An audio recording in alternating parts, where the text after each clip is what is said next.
Wenn ich mal rausgehen würde auf die Baustelle, das kann man vielleicht am Ende nochmal einblenden, sehen Sie, wie viele Häuser wir gerade bauen. Wir haben gerade 800 Immobilien, die wir gerade und Wohnungen, die gerade gleichzeitig hochgebaut werden, weil einfach die Nachfrage so groß ist und immer mehr Menschen hier herziehen wollen oder auch investieren wollen. Perspektive Ausland. Der Podcast für Unternehmer und Freiberufler, die es ins Ausland zieht. Egal ob Steuerplanung, Auslandsfirmengründung oder Lifestyle-Fragen. Hier geht's jede Woche zur Sache. Und hier sind deine Gastgeber, Daniel Taborek und Sebastian Sauerborn.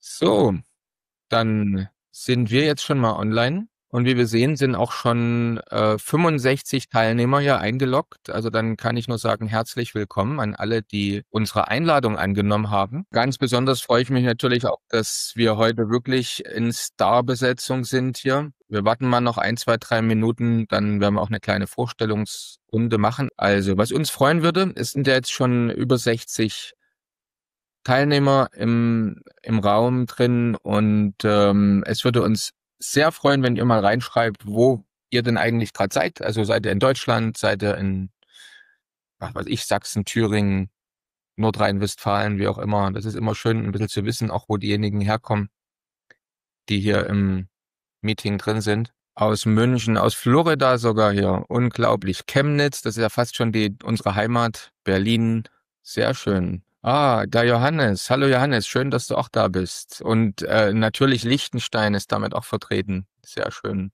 Klasse. Also ich würde dann mal die Anna bitten, dass sie vielleicht schon mal die erste Begrüßungsseite einblendet. Ja, sehr schön. Also dann sage ich jetzt nochmal von meiner Seite auch ein herzliches Willkommen an alle, dass ihr euch am Freitagnachmittag jetzt hier die Zeit nehmt für unser Webinar Sansibar, mehr als ein Plan B. Es geht um das goldene Visa, das man bekommen kann in Sansibar, um die Lebensqualität, um die Investitionsmöglichkeiten. Und wir wollen gerne am Anfang die Gelegenheit weitergeben an unsere lieben Referenten, die heute so zahlreich erschienen sind. Ich hatte ja an der Einladung schon geschrieben, das wird es wahrscheinlich kein zweites Mal geben, gab es bisher noch nie in so einer im Prinzip Starbesetzung hier. Alle Köpfe des Fumba-Town-Projekts in Sansibar zeitgleich hier im Webinar zu haben. Und ich würde euch bitten einfach, Ladies first, wenn ihr ganz kurz euer Mikrofon anschaltet und ganz kurz euch hier mal unseren Gästen im Webinar heute vorstellt. Okay, hallo an alle. Ja, ich bin Jenny, ich bin die Ärztin von Urban Care, von der Klinik hier in Fumba Town und seit Anfang an quasi dabei. Ja, schön, dass wir dich dabei haben, Jenny. Dann machen wir mit dem Tobias weiter vielleicht. Ja, hallo, könnt ihr mich hören? Ich hoffe, ihr könnt mich hören. Ich bin Tobias, mein offizieller Titel ist Chief Information Officer. Ich bin einer der Direktoren und fast Mitgründer von CPS, bin ein bisschen später als mein Bruder und seine Frau dazu gestoßen. Aber jetzt auch schon seit über 10 Jahren, 13 Jahre genau, um genau zu sein, hier auf Sansibar und aktiv dabei. Schön. Danke für die Einladung, Daniel und die ganze Familie Taborek. Ich bin Katrin Dietzold, die Frau von Sebastian, Gründerin mit ihm zusammen von CPS und dem Projekt hier in Fumba in Sansibar. Und ja, ich freue mich heute, viele von Ihnen kennenzulernen und ein paar Fragen zu beantworten und einen Einstieg zu geben in das, was hier so auf Sie warten könnte. Dann herzlich willkommen und ja, vielen Dank an Daniel, Anna und Corinna für dieses Event. Natürlich Ihnen auch herzlichen Dank nach Chemnitz, wo immer Sie alle sitzen heute, Florida und Liechtenstein. Ich bin Sebastian, ich bin der CEO von CPS. Wir sind Developer hier in Sansibar, Projektentwickler seit vielen, vielen Jahren Afrika mit diesem großartigen Team, was Sie hier sehen. Das sind dann noch viel, viel mehr Leute im Hintergrund, die mit uns arbeiten, um wunderschöne Projekte zu entwickeln, die wir Ihnen heute gerne vorstellen wollen. Hallo, ich bin der Franco oder Mr. Green und bin Co-Founder von der Permaculture Design Company und Queto Queno Cafes and Market in Fumba Town, and I'm with the team since 2015. And I'm looking forward to answer your questions today. Franco, Deutsch reden. Ja. Nee, Ach so. okay. Ja, vielen Dank, Franco. Also jetzt bleibt noch Anna. Ganz kurz, hallo, ich bin der Franco. Ich bin einer der Gründer der Permakultur Design Company, der Firma, die zuständig ist für die Landschaftsgestaltung, Infrastruktur und Waste Management. Und ich lebe auf Sansibar seit 2015 und ich freue mich, Ihre Fragen heute hier zu beantworten. Ich wusste gar nicht, dass du noch so gut Deutsch kannst. Super. Ja. So, dann die Anna und die Corinna vielleicht noch. Also hier ist die Anna und auch die Corinna. Wir sind Genau. beide von der Green Shield Agency. Und viele von euch kennen uns vielleicht schon, hatten mal ein Gespräch. Auf jeden Fall sind wir froh, hier dabei zu sein und auch natürlich immer bereit für eure Fragen, wenn ihr danach weiter ins Detail gehen möchtet. Also, hallo, ich bin die Corinna, bin die Frau vom Daniel und genau einer der Agent, die euch helfen werden, dann ein passendes Investmentobjekt auf Sansibar zu finden und freue mich vielleicht, euch sogar dort begrüßen zu dürfen. Sehr schön. Und ich habe auch gesehen, übrigens, einige sind ja hier schon mit uns zusammen in Sansibar gewesen. Habe ich gerade in der Gästeliste gesehen, also Wiederholungstäter. Jetzt wollte ich noch mal ganz kurz fragen, wer ist eigentlich alles aus Sachsen? Weil wir haben einiges von Sächsisch gehört, einfach mal für diejenigen, die hier zuhören. Okay, das ist also auch so eine typische Sache. Schön. Also dann können wir jetzt eigentlich einsteigen in unsere Präsentation heute. Vielleicht kann die Anna mir jetzt nochmal die Übersichtsseite geben, einfach damit wir unseren Gästen zeigen können, was sie eigentlich heute ab. Und dann gehen wir auch schon voll ins Programm rein.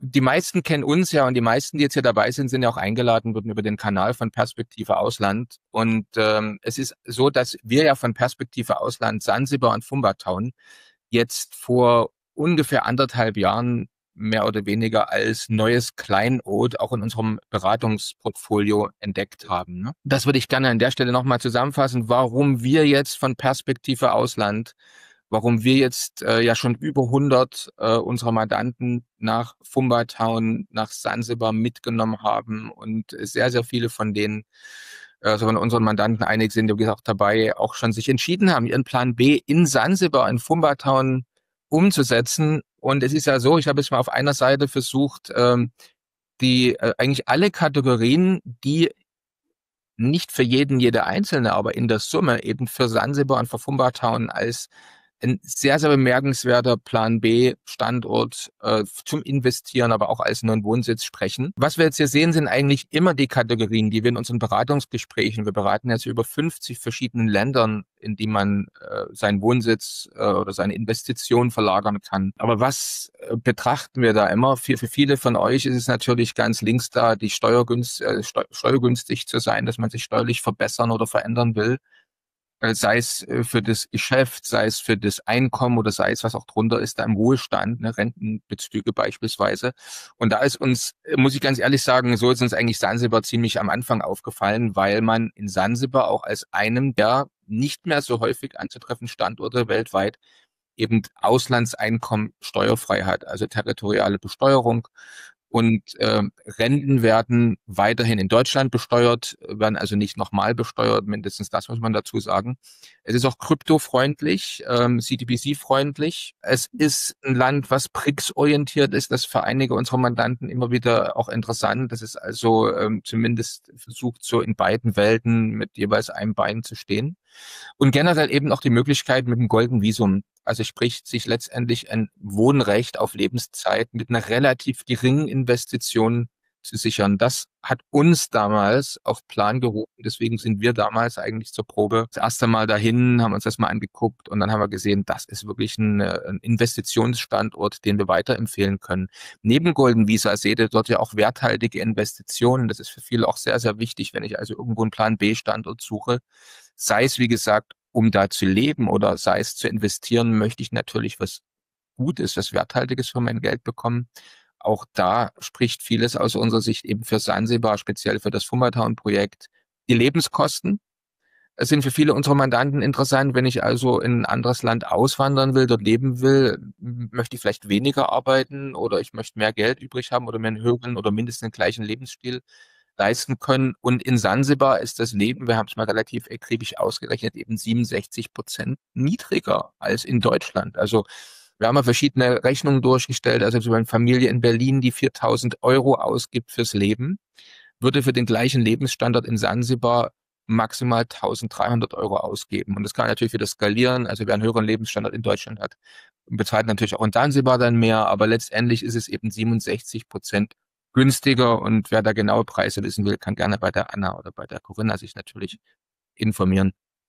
Es ist sehr gesund, das ist für viele unserer Mandanten wichtig und man braucht keine Angst haben, da wird die Jenny nachher noch was dazu erzählen. Also es gibt auch gute medizinische Betreuung. Die Werterhaltung ist wichtig, wenn ich vielleicht doch mal ein paar Monate oder Jahre doch nicht mehr um meinen Plan B-Standort kümmern kann. Es ist relativ krisensicher, das heißt die innere und die äußere Sicherheit ist für uns im Beratungsgeschäft sehr, sehr wichtig.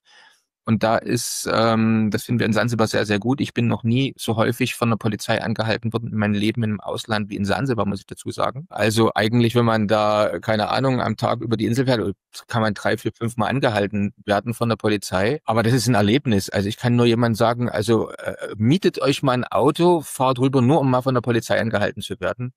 Wir haben jetzt leider nie die Zeit, hier über diese doch sehr netten und schönen Erlebnisse zu sprechen. Viele unserer Mandanten haben es auch gesagt, dass ihnen das auffällt, wenn sie zum Flughafen kommen, wenn sie einreisen in Sansibar und sie sehen die Polizisten, ist irgendwas merkwürdig, irgendwas anders als in Frankfurt, wo sie losgeflogen sind. Und dann fällt einem auf, die haben eigentlich nicht mal eine Taschenlampe am Gürtel, geschweige denn eine Waffe.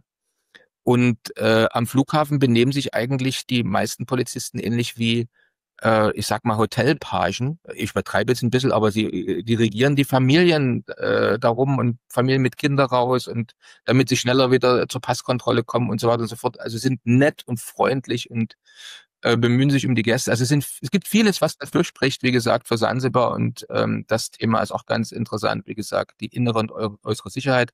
Zum Thema äußere Sicherheit, gerade in Zeiten von Wehrdienstdiskussionen in Deutschland, ich weiß, dass einige von euch, die ja dabei sind, dass es für euch ein Grund ist, auch nach dem Plan B, dort euch umzuschauen, weil vielen es nicht gefällt, im Land zu leben, das sich möglicherweise für den Krieg ziehen lässt. Wer das möchte, den schicke ich euch gerne zu. Wir haben das analysiert. Also in Afrika gibt es nicht eine einzige Militärbasis, sei es von NATO-Ländern, sei es von Chinesen oder Russen, außer kleine CIA-Stützpunkte mit weniger als 50 Mitarbeitern, also meist Büroangestellte oder irgendwelche Niederlassungsvertreter, also im Prinzip relativ, auch was die äußere Sicherheit betrifft, sehr, sehr interessant. Die Zeitzone ist interessant, hat uns gefallen. Man kann ohne Probleme mit Kunden weiterhin Kontakt halten. Remote-Work ist gut und die Erreichbarkeit ist gut. Also ihr seht hier mal so einen bunten Blumenstrauß und das ist einfach der Grund, weshalb wir euch eingeladen haben heute, weil es gibt natürlich eine ganze Menge anderer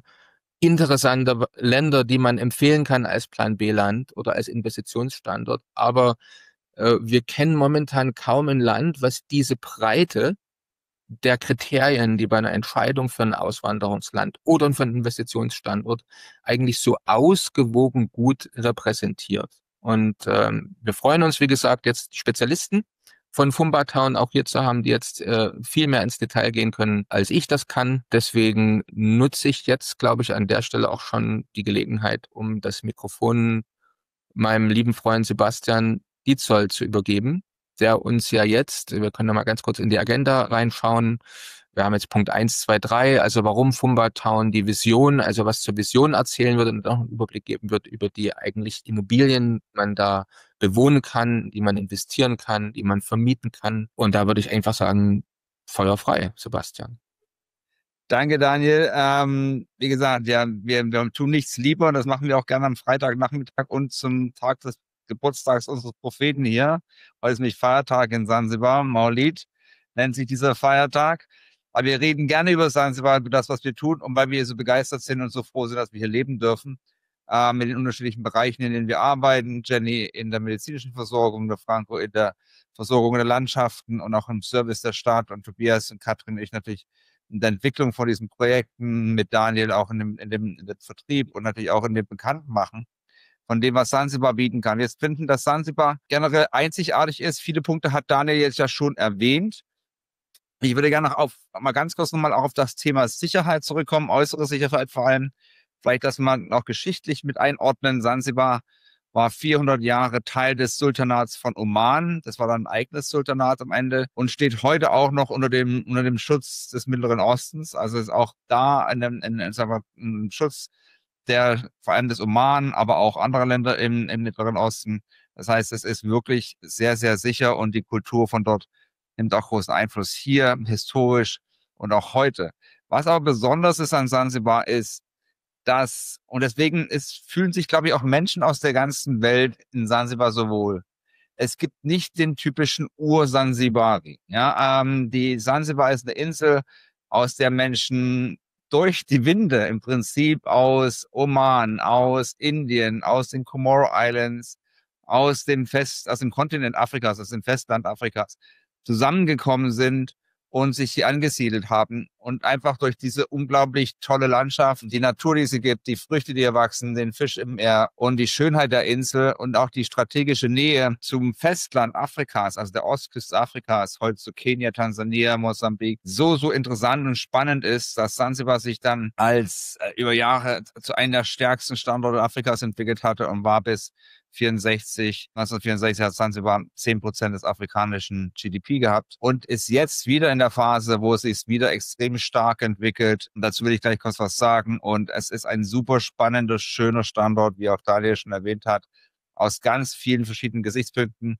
Ich will noch ein bisschen was hinzufügen. Genau, das ist die richtige Folie. Das ist ja ganz wichtig. Wir sehen das auch mal und wir hören das auch von unseren deutschen Kunden oder europäischen Kunden, dass alle so das Gefühl haben, in Europa ist alles ein bisschen am Reduzieren, alles wird ein bisschen weniger. Das Wirtschaftswachstum ist nicht mehr wirklich da. Es gibt gewisse Unsicherheiten im Märkten, was passiert. Hier ist es der Trend ein ganz, ganz anderer. Ja, und wir sind eigentlich nur ungefähr 8 Stunden südlich von Ihnen. Und zwar hier haben wir ein starkes Wirtschaftswachstum. Also wir wachsen gerade mit 7,4%. Wir haben ein super starkes Tourismuswachstum. Ich habe hier mal eine Folie eingefügt hier. The tourism numbers soar in June, right? Wir hatten noch niemals so viel. Jeden Monat sind es neue Rekorde auch in den Tourismuszahlen, was ja einer der Core-Industrien hier ist. Also Wirtschaftszweige in Sansibar ist Tourismus. Deutschland wechselt sich immer so mit Italien ab. Wo kommen die meisten Touristen her? Dann auch manchmal Südafrika. Es ist eines der beliebtesten Reiseziele in Afrika jetzt. Das kommt aber auch aus dem Grund, weil wir natürlich wunderschöne Strände haben, wunderschöne Natur haben, Bäume und natürlich auch ganz viele Gewürze, weil Sansibar ist ja auch die Gewürzinsel, sondern weil es so sicher ist. Ja, weil es so sicher ist und Menschen sich so wohlfühlen, Sansibar ist so offen für die Menschen aus der ganzen Welt. Und das ist ganz interessant, auch in Afrika, ne? Ein Ghanäer oder Kameruner oder ein Kenianer fühlt sich genauso eng zu Sansibar bezogen, wie es ein Tansianer tut. Sansibar ist nicht mehr ein semi-autonomes Gebiet. Es gehört zur United Republic, also zu der Republik Tansanias. Deswegen heißt das Tansania ist ja ein Wort, was aus 2 Worten zusammengesetzt ist. Das ist einmal Tanganyika, das ist das Festland, und Sansibar. Das ist Sansibar, deswegen Tansania, das Land, und ist semi-autonom. Wir haben unsere eigenen Präsidenten in vielen Geschichten, zum Beispiel Landentwicklung und andere Sachen, ist Sansibar autonom mit einer kleinen Regierung. Man muss sich das vorstellen, so ein bisschen wie ein großes internationales Dorf mit seiner eigenen Regierung. Also, ja, das ist ein charmant ausgedrückt. Vielleicht, ich weiß nicht, ob die Regierung das so streichen würde. Die nimmt das natürlich deutlich ernster.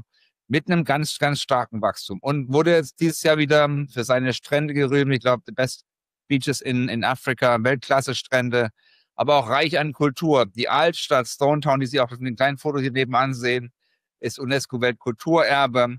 Und das Ganze passiert natürlich nicht nur auf dem Tourismus, sondern auch die eigene Wirtschaft wächst stark. Tansania wächst stark, ganz Ostafrika, die Wirtschaft wächst stark, weil es auch so ein sicheres Gebiet ist und natürlich auch ein starkes Bevölkerungswachstum hat, was ganz, ganz wichtig ist. Es ist ein ganz, ganz junger Immobilienmarkt und das ist das Einzigartige, glaube ich, auch Daniel, über das wir heute reden müssen. Die Chance, wirklich in einen super spannenden, nachweislich wachsenden Immobilienmarkt investieren zu können, der noch ganz am Anfang steht. Ich weiß nicht, wie viele, in Anführungsstrichen, Ossis hier im Call dabei sind. Ja, ich habe hier ein Foto hinter mir von Leipzig, ne, nach der Wende. Der Immobilienboom, der dort losging, die Chancen, die sich da aufgetan haben, für die zeitig einsteigen konnten in den Immobilienmarkt in Ostdeutschland, die verstehen sicherlich, über was wir reden. Das ist hier nochmal auf einer ganz anderen Dimension jetzt gerade möglich. Sansibar beginnt gerade erst zu wachsen. Wir haben das erste, über das wir heute sprechen, Fumba Town ist das erste große Immobilienprojekt in Sansibar. Und wir haben eine Art Pole Position im Markt. Jetzt gibt es aber natürlich viele andere, auch noch auf der Insel und andere Projekte. Aber Fumba Town und die Projekte, die CPS machen, sind nachgewiesen, funktionieren. Viele Kunden haben schon ihre Häuser bekommen. Viele Kunden auch vielleicht ein paar auch schon, die hier dabei sind, haben schon hier investiert. Also es ist ein ganz, ganz spannender Immobilienmarkt, der in den nächsten 10, 15 Jahren massiv wachsen wird. Es gibt ganz viele Vorteile, das hat Daniel auch schon ein bisschen erwähnt. Ich glaube, ich gehe Daniel auch dann später nochmal drauf ein. Wenn man hier kauft, ab $100.000, bekommt man auch eine Aufenthaltsgenehmigung, das sogenannte Visa, für eine Visa und andere Möglichkeiten des Wohnsitzes. Wir haben hohe Wertsteigerungen und Mieteinnahmen, ja, weil immer noch der Markt schneller wächst als das Angebot an Immobilien. Also das ist anders als zum Beispiel in Nairobi und anderen Städten der Welt, wo der Markt schon ziemlich gesättigt ist. Und es ist natürlich großartig erreichbar. Ja. Wir haben ganz, ganz viele Flüge aus der ganzen Welt. Meine Frau, die Katrin und ich, wir sind gestern erst aus Johannesburg zurückgekommen. Da gibt es einen Flug, der nur 3 Stunden dauert. Und man kann jeden Tag in die Türkei, man kann jeden Tag nach Deutschland, nach Paris direkt. Man kann direkt nach Oman, nach Katar, nach Dubai. Es gibt ganz, ganz viele Locations, wo man direkt hinfliegen kann. Es ist super, super angebunden. Aber nicht nur international, auch national, weil man vergisst oft bei der Schönheit von Sansibar und dem, was es bietet, was wir eigentlich auch noch vor der Nase haben. Und das ist Ostafrika und Tansania mit seiner unglaublichen Diversität an Ökosystemen, an Nationalparks, dem höchsten Berg Afrikas, an riesengroßen Binnenseen wie den Lake Victoria, wo der Nil entspringt. Ein wunderschönes Land, was man auch problemlos bereisen kann, auch wo der genau dasselbe Aufenthaltstitel genauso gilt, den man hier in Sansibar bekommt. Dasselbe Aufenthaltstitel gilt auch in Tansania und man kann dort sich genauso dann frei bewegen und da sein. Also super spannend. Und letzte Woche gesagt, ich habe heute früh mit Daniel gesprochen, ob ich es heute schon zeigen soll. Natürlich vom Wirtschaftswachstum her in Tansania eine riesengroße Nachricht. Letzte Woche hat unsere Regierung einen 10 Milliarden Dollar Deal unterschrieben mit der Regierung von Katar, was zu fast 100% in Infrastruktur investiert wird. Es wird ein großer Hafen gebaut, die Straßen, das Verkehrssystem, Abwassersysteme, alles, was mit Infrastruktur wird massiv investiert in den nächsten 10 Milliarden Dollar für Sansibar. Das ist ein extremer Katalysator, der, wenn man drüber nachdenkt, man investiert in einen jungen Immobilienmarkt, in den jetzt nochmal 10 Milliarden Dollar. Wir sprechen von 1,9 Millionen Menschen, was wir heute sind, also nicht mal die Größe von Berlin, wo heute 10 Milliarden Dollar in Infrastruktur investiert werden. Ich glaube, jedem, der das einigermaßen versteht, was es bedeutet, ist klar, das ist ein absoluter Rocket für den Immobilienmarkt. Und deshalb eine ganz, ganz spannende Investition und natürlich auch eine Sicherheitsgarantie, ne? Weil Katar wird natürlich sicherstellen, dass hier nichts irgendwo an Schwanken gerät oder dass ihre Investition nicht nachhaltig ist. Also ein super, super spannendes Location. War wahrscheinlich die spannendste Location zurzeit. Keine International Threats. Und nochmal ganz kurz zurückgekommen. Es gibt diese ganz alte Briefmarke hier, ne, die Sansibar auszeichnet. Die hängt in ganz vielen Regierungsbüros. Weil darauf ist Sansibar stolz. Und sie nennen es ja Religious Tolerance, also die Toleranz von Menschen aus der ganzen Welt, unterschiedliche religiöse Hintergründe, unterschiedliche kulturelle Hintergründe werden in Sansibar toleriert. Es gibt in Sansibar Kirchen, katholische und evangelische und Hindu-Tempel und Moscheen und alles nebeneinander und darf auch neu gebaut werden. Und darauf ist Sansibar stolz. Ne? Seit 1963, als die Unabhängigkeit beginnt, aber auch schon vorher, war das hier der Trend. Und diese Atmosphäre, die man in Sansibar spürt, und ich glaube, das ist was Daniel berichtet hat, dass man nicht keine Angst hat, einen Polizisten zu treffen, weil die Polizisten tragen nämlich hier keine Waffen, ja? Weil es einfach ein spannendes Ergebnis ist. Und wenn man offen ist und das Gespräch sucht und sich an Menschen freut, ist das auch eine Begegnung mit dem Polizisten, auch wenn Daniel zu oft angehalten wird, ganz ohne Frage. Oft ein tolles Erlebnis. Was dazu noch kommt, wenn man noch ein bisschen das kennt von der Historie, Sansibar, Tansania, war ja sozialistisch. Und Sansibar in Tansania war ganz eng verbunden mit zum Beispiel Ostdeutschland. Ganz viele Polizisten, Ingenieure wurden in Suhl oder in anderen Gebieten in Neubrandenburg ausgebildet. Und manchmal, wenn man dann das fallen lässt, dass man, keine Ahnung, aus Dresden kommt oder aus Chemnitz, dann, oh, da war ich schon mal, hab studiert. Also da gibt es immer einen Bezug. Und das macht das natürlich ganz spannend. Aber generell sind deutsche Touristen sehr, sehr gut oder deutsche Besucher sehr hoch angesehen. Und man wird sich extrem wohlfühlen, das kann ich versprechen. Wenn man eine gewisse Offenheit mitbringt, es ist natürlich anders als in Deutschland. So viel jetzt erstmal von mir, Daniel, aber ich hoffe, das hat ein bisschen den Anreiz gebracht, sich das mal anzuschauen. Ich kann euch auf jeden Fall einladen, kommt und schaut es euch mal an. Daniel bietet ja die Investorenreisen an. Kommt mit diesen Investorenreisen, schaut euch Sansibar an. Ich denke, die Kunden, die bei uns gekauft haben, haben alle ihre Immobilienwerte schon mehr als verdoppelt. Das ist erst der Anfang. Sansibar ist die absolute Rakete im Immobilienmarkt gerade und auf jeden Fall sollten Sie sich das nicht entgehen lassen. Okay, vielleicht schauen wir uns das Video an, Daniel, während du dich nochmal ein- und ausloggst. Du hast ja, glaube ich, als nächsten Stichpunkt dieses Video gehabt und dann ist der Daniel gleich da. Neue Technik, neue Herausforderungen. Erstmal das Video.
Das ist Fumba Town. Wir hatten gerade nämlich am letzten Wochenende die 10-Jahresfeier Fumba Town.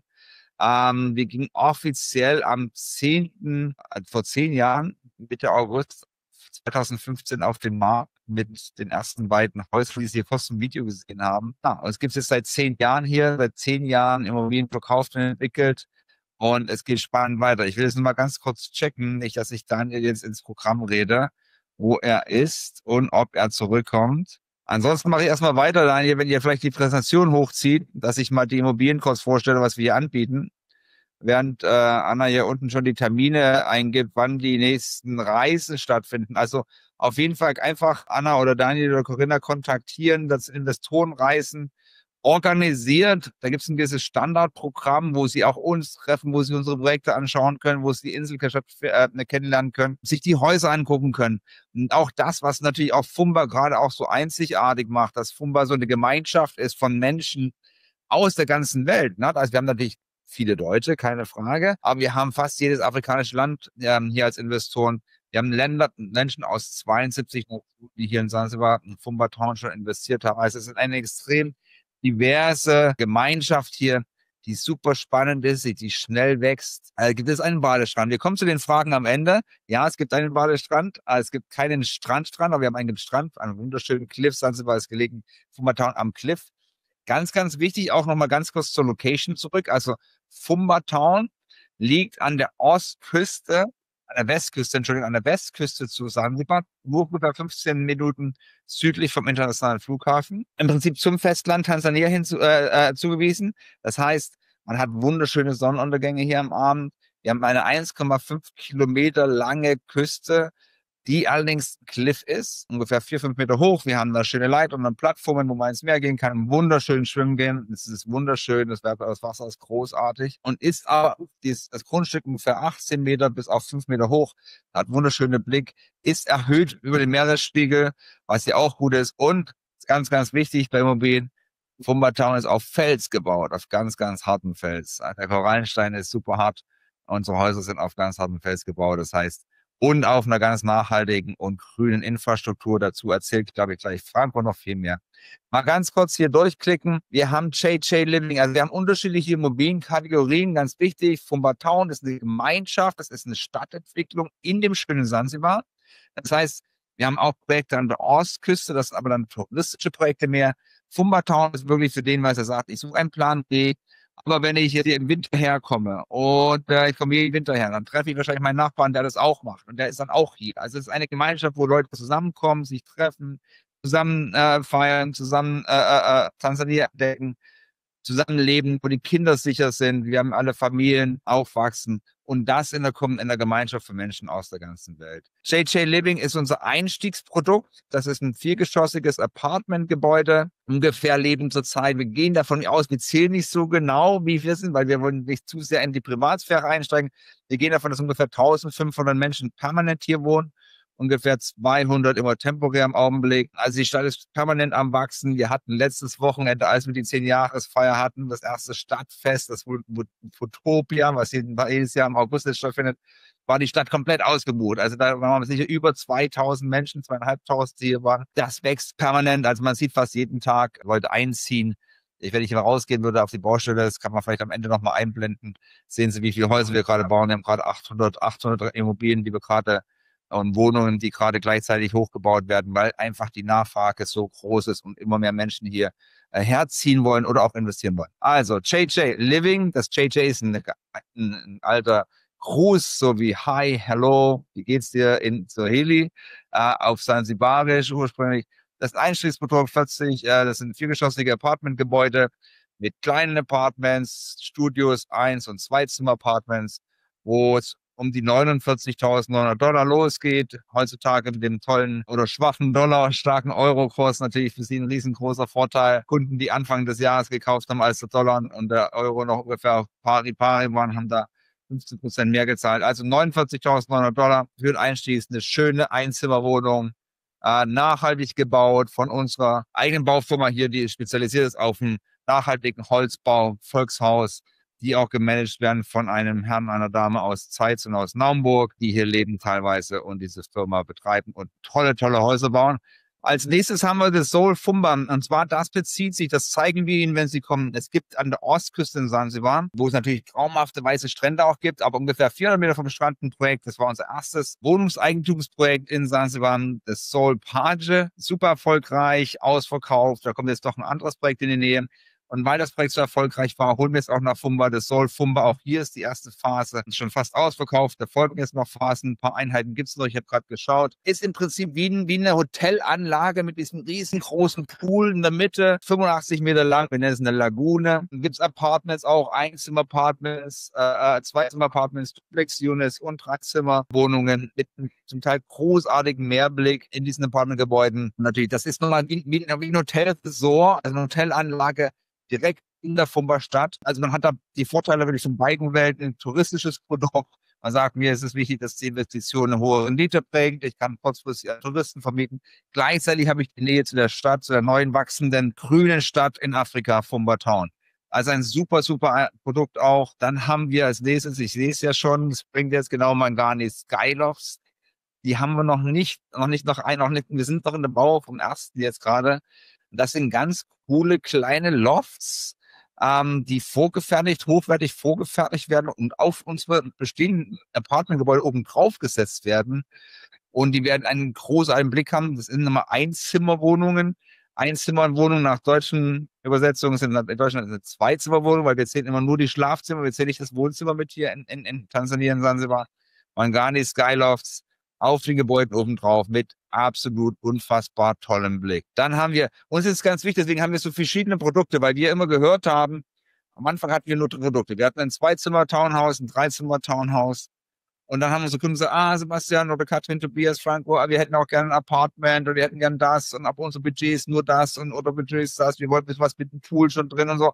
Das heißt, alles, was Sie hier sehen, ist über die letzten 10 Jahre entstanden aus dem Feedback unserer Kunden, aus ihrem Feedback haben wir diese Sachen entwickelt und hat auch immer relativ schnell verkauft, weil wir natürlich dann, dadurch, dass wir dieses Feedback hatten oder bekommen durften, die immer genau die richtigen Produkte entwickelt haben.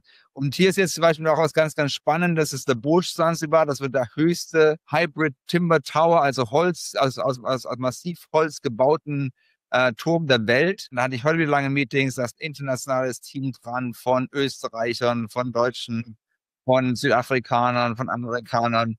Das wird irgendwie ein super High-End-Produkt. Burj Zanzibar, 27 Geschosse hoch.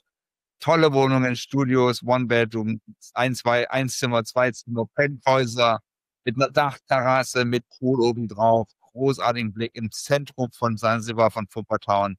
Ein ganz, ganz, ganz spannendes Produkt. Dann als nächstes, es springt gerade hier rüber, Moyoni Homes. Wunderschönes Townhouse, wir nennen das Townhouse, in Deutschland nennt man das, glaube ich, Reihenhäuser, in einer kleinen eigenen Anlage mit diesem langen, schönen Pool und einem wunderschönen Lush-Garten. Franco kann das großartig, wenn Sie kommen, werden Sie es sehen. Er und sein Team bauen die schönsten nachhaltigen Gärten. Und das ist ein ganz, ganz tolles Produkt. Davon haben wir schon ganz viele gebaut. Und jetzt bauen wir die nächste Phase, weil die Nachfrage so hoch ist. Kommt jetzt Moyoni Bay. Die können Sie sich anschauen, wenn Sie hier sind. Das sind Apartments, immer in jedem Gebäude sind 2 unten und 2 oben, mit 2 oder 3 Zimmern wahlweise. Das ist flexibel, das kann man sich auswählen. Und dann haben sie eine tolle, tolle, tolle Wohnung. Ich glaube, der Preis hier beginnt bei $139.900. Dazu kommt ganz wichtige Information, auch nochmal dazu. Auf jeden Erwerb sind immer 5% Erwerbsnebenkosten fällig, einmalig. Das ist dann für die Notarisierung, für die ganzen Dokumente, legalen Dokumente, Registrierung der Regierung und die ganzen legalen Prozess. Erwerbsnebenkosten auf jeden Kaufpreis drauf. Moyoni Bay, eine wunderschöne Wohnanlage. Können Sie sich anschauen, wenn Sie da sind. Visasio Oasis, das Gleiche, sehr ähnlich, auf noch etwas höherem Niveau.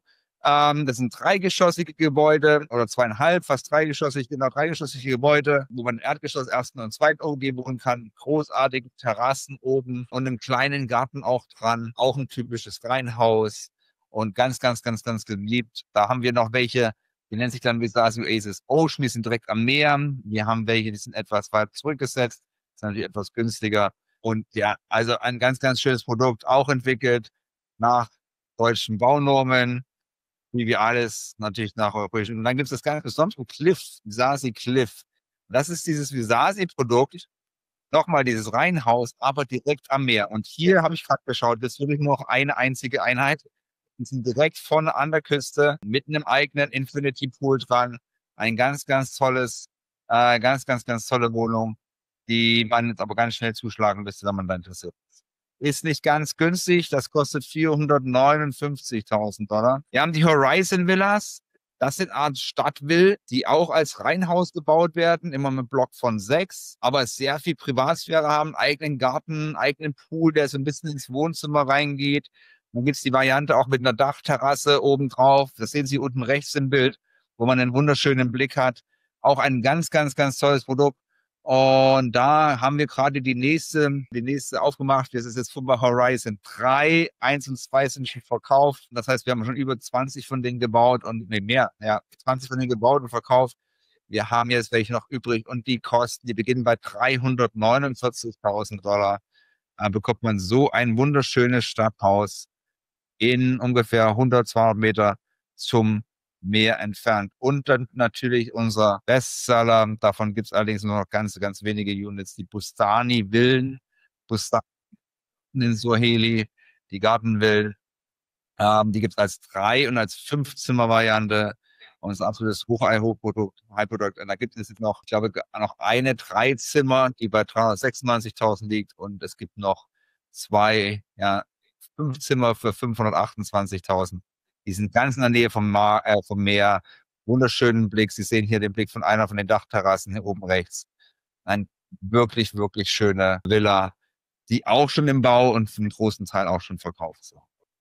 So viel jetzt erstmal zum Produkten. Daniel, ich gebe erstmal zurück zu dir. Ich hoffe, wir haben das gut wieder da. Ja, hervorragend, vielen Dank. Ich würde mal kurz dazwischen funken wollen. Entschuldigung, weil ich, wenn Sebastian schon von den Immobilien erzählt, bin ich ganz kurz aufs Dach.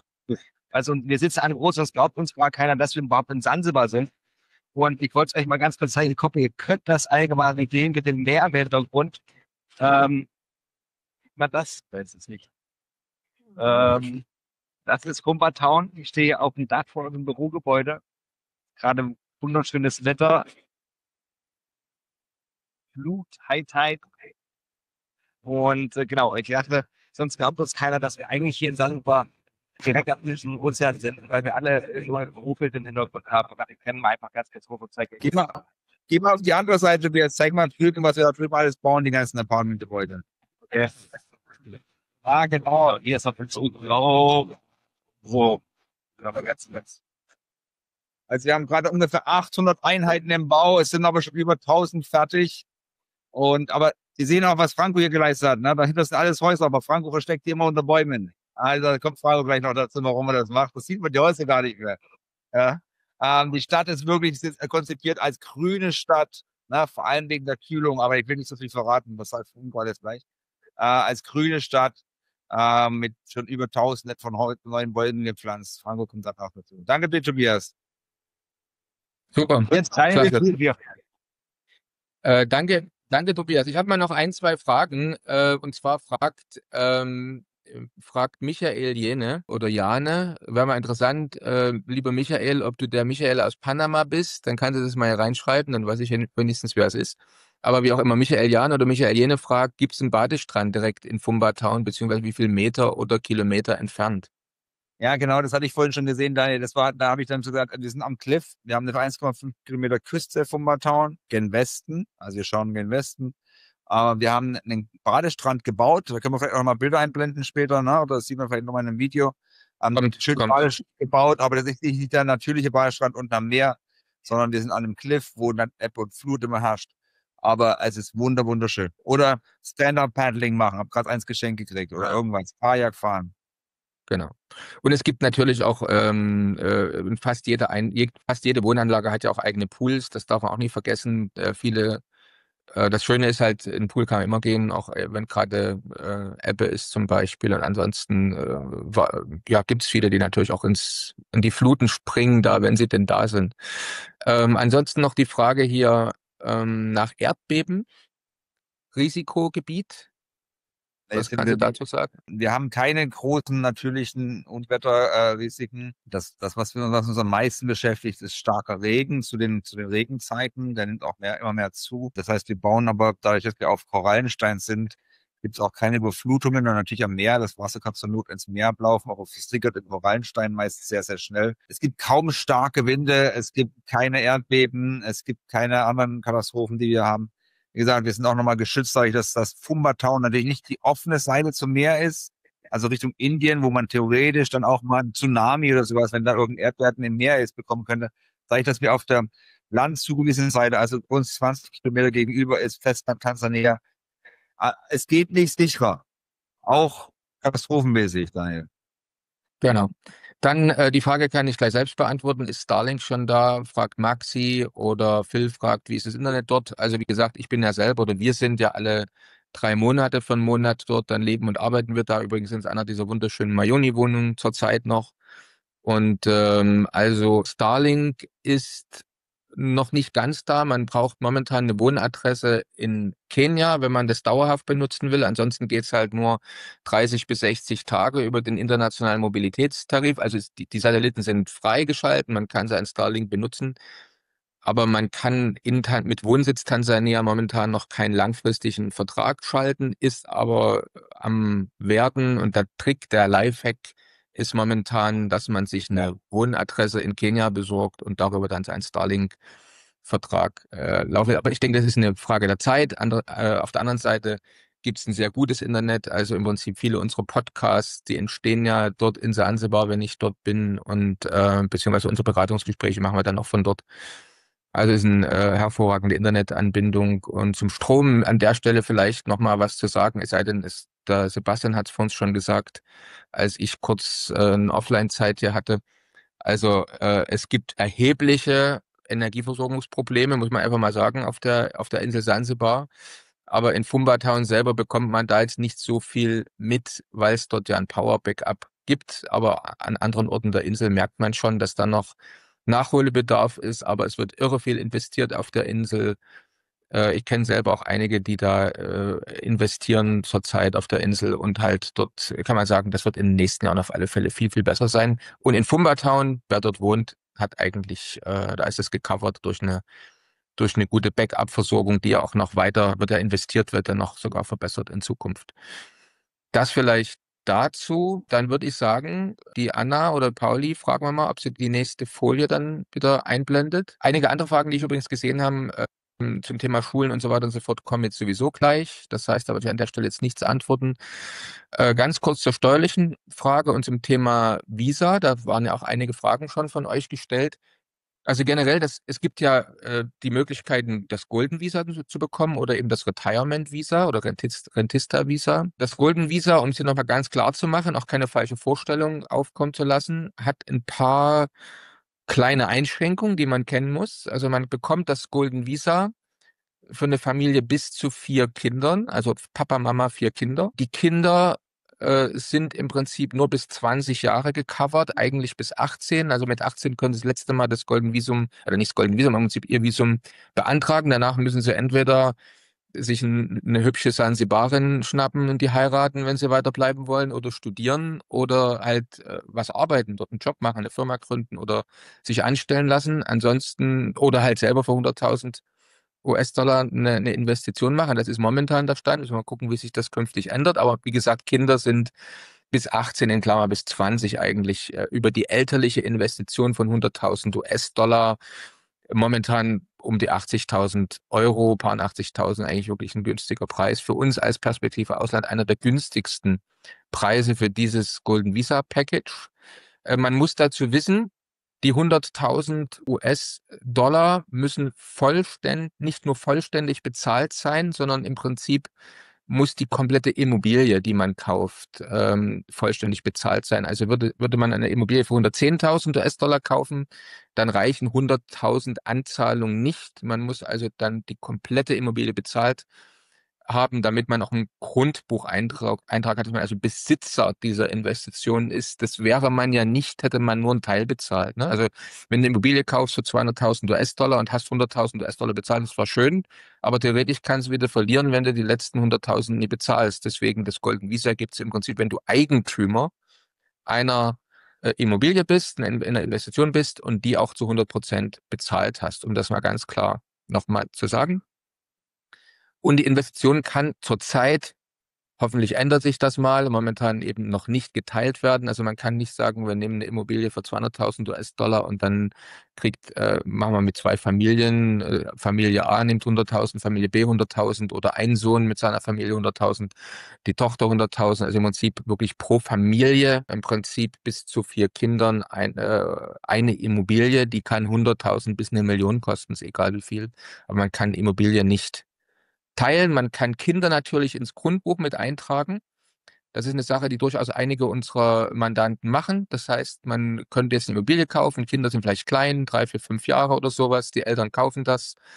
Man nimmt die Kinder mit rein als Eigentümer. Dann sind die Kinder irgendwann 18. Die Eltern sind 55.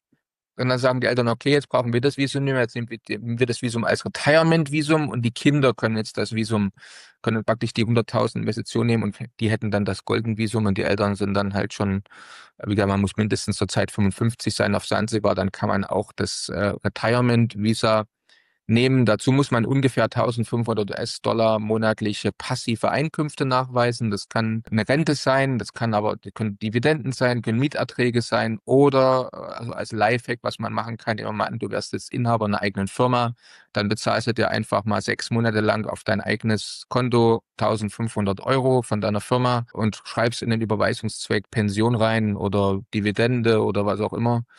Und machst du dann von deiner eigenen Firma ein Retirement-Schreiben. Also jetzt sage der Herr sowieso, wir beglückwünschen Sie, dass Sie jetzt 55 geworden sind, Sie im rentenfähigen Alter. Und das ist momentan auch völlig zureichend, ne? Wenn man eben nachweisen kann, dass man monatliche Einkünfte von 1.500 irgendwo von einer Firma als Dividende oder sowas bekäme. Selbst wenn es die eigene wäre, kann man momentan damit ein Rentista-Visum beantragen.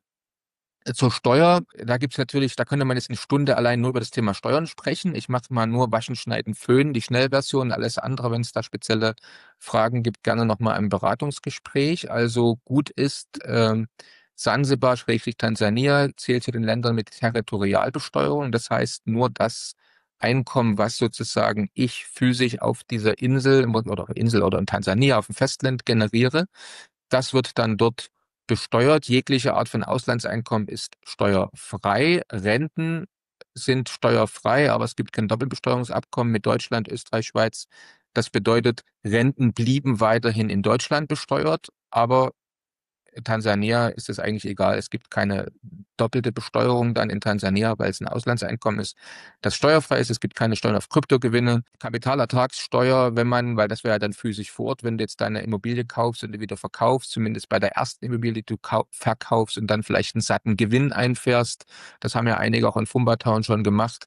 Dann hast du die halbe Kapitalertragssteuer auf den Zugewinn. Es gibt keine Erbschaftssteuer, keine Schenkungssteuer. Es gibt erhebliche Vergünstigungen bei Business-Investoren. Allerdings muss man da auch ordentlich was investieren. Das wäre auch nochmal dann eher ein Thema weil das dann jeden interessiert jetzt hier für ein Zusatzgespräch vielleicht, dass ihr gerne auch kostenfrei buchen könnt. Und bei Renten, wie gesagt, ist noch interessant, aber auch das dann gerne im Beratungsgespräch, falls jetzt hier Pensionäre dabei wären, kann es durchaus interessant sein, steuerlich günstiger sein, weiterhin freiwillig in Deutschland unbeschränkt steuerpflichtig zu bleiben. Man kann das ja beantragen. Das müssen wir dann nochmal im Einzelfall uns anschauen. Das könnte also durchaus günstiger sein. Soweit mal zum Thema Golden Visa, Retirement und Steuern, weil wir ein bisschen auf die Zeit gucken müssen. Es sei denn, der Tobias oder Sebastian sind jetzt der Meinung, was ganz, ganz wichtig ist, hätte ich vergessen. Ansonsten schreibt gerne Fragen rein. Das wollte ich gerne übrigens an der Stelle nochmal sagen, abgesehen davon, dass wir am Ende nochmal Zeit für Fragen haben. Jede Frage, die ihr hier reinschreibt, wird in einem Antwortkompendium nochmal beantwortet, das wir auf die Webseite stellen nachher. Das heißt, alles, was ihr an Fragen reinstellt, wird zusammengefasst. Mitunter gibt es ja ähnliche Fragen, wird gemeinsam von dem gesamten Team jetzt hier beantwortet und ist dann zum Nachlesen auf der Webseite. Also nutzt gerne die Möglichkeit, hier Fragen reinzuschreiben. Seid nie traurig, wenn wir es jetzt hier nie vielleicht direkt alle beantworten können, aber ihr bekommt eure Antwort. Wir bleiben euch keine Antwort schuldig. So, das wäre es jetzt zum Thema Steuern und Golden Viso. Habe ich was vergessen, was wichtig ist, Sebastian, Tobias? Nee, danke, das war super. Ich denke auch, ich lese ja auch nebenbei diese Fragen, aber ich glaube, jetzt ist das Wichtige, wenn man am Ende vielleicht noch ein paar beantworten und dann du dieses Kompendium zusammenstellst. Aber ich glaube, sonst werden wir es nicht durchschaffen heute. Genau, für die Territorialbesteuerung muss man 180 Tage da sein. Das passt vielleicht Ja. hier an der Stelle. Ja, muss man auf alle Fälle. Also es geht ja meistens darum, eine steuerliche Ansässigkeitsbestätigung zu bekommen. Wer diese also braucht, der muss auch in Sansibar oder in Tansania 183 Tage in Kombination da sein, sonst bekommt die steuerliche Ansässigkeitsbestätigung nicht. Dann würde ich sagen, gehen wir weiter an der Stelle und ich glaube, das Mikrofon wird jetzt für den Tobias geöffnet. Genau. Ich hoffe, ihr könnt mich hören. Ich bin jetzt nochmal hier oben geblieben. Ich hoffe, die Internetverbindung ist gut genug hier oben. Bewusst nicht runtergelaufen, damit es nicht unterbricht.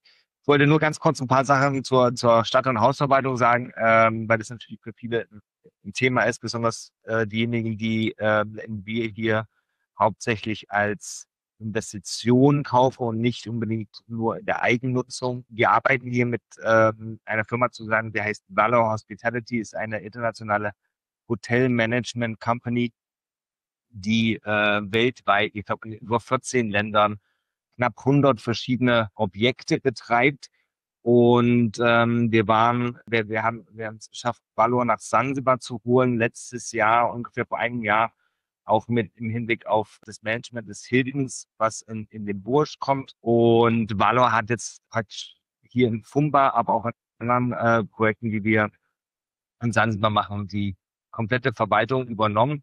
Lokal operiert Valor unter TOC, der Town Operations Company. Das ist falsch die Firma vor Ort, die sozusagen zuständig ist für die komplette Stadtverwaltung. Das heißt, die alle Gemeinschaftsflächen, Parks, Spielplätze, Pools und so weiter zuständig ist und aber auch für das Sicherheitskonzept, die Müllentsorgung, die Straßenreinigung, Instandhaltung der Infrastruktur und so weiter und so fort. Das wird unter Valor gemanagt oder unter TOC. Und zusätzlich bietet TOC natürlich auch verschiedenste Verwaltungspakete für die Privatimmobilien an. Ja, es kann eine Kurzzeitvermietung sein, es kann eine mittelfristige Vermietung sein, das heißt alles bis zu 3 Monaten oder Langzeitvermietung über 3 Monate. Da bietet Valor unterschiedliche Pakete an, je nachdem, welcher Objekttyp es ist, wie die Wohnung oder das Haus auch ausgestattet ist. Es gibt verschiedenste Möbelpakete, die man noch hinzukaufen kann zu seiner Wohnung und zu seiner Villa und dementsprechend dann auch in die Vermietung geben. Speziell interessant ist es natürlich, wenn man seine Immobilie teilweise selber nutzen möchte, was ja viele von unseren Kunden möchten. Die möchten gerne hier 1, 2, 3 Monate im Jahr verbringen, überwintern sozusagen. und dann woanders in der Welt sein. Das ist natürlich sehr gut möglich mit so einer Verwaltung. Sagt, ich möchte gerne eine Zeit lang Eigennutzung betreiben und dann den Rest der Zeit soll meine Immobilie eine Rendite erbringen. All das ist möglich.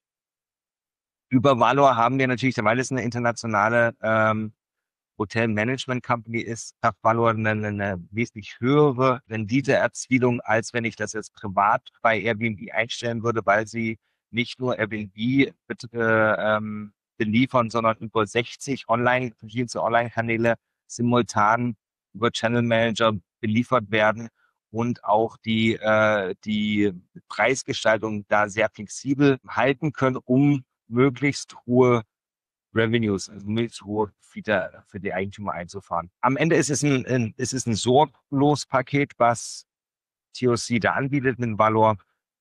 Heißt, man muss sich um nichts kümmern. Die Steuern, die aus der Vermietung anfallen, werden für einen abgeführt. Übergaben werden gemacht, Instandhaltung wird überwacht. Und am Ende ist die Verwaltungsgebühr auch nur fällig, wenn tatsächlich die Immobilie vermietet ist. Das heißt, keine fixen monatlichen Kosten in dem Sinne, sondern nur wirklich, wenn vermietet ist, fallen Kosten an.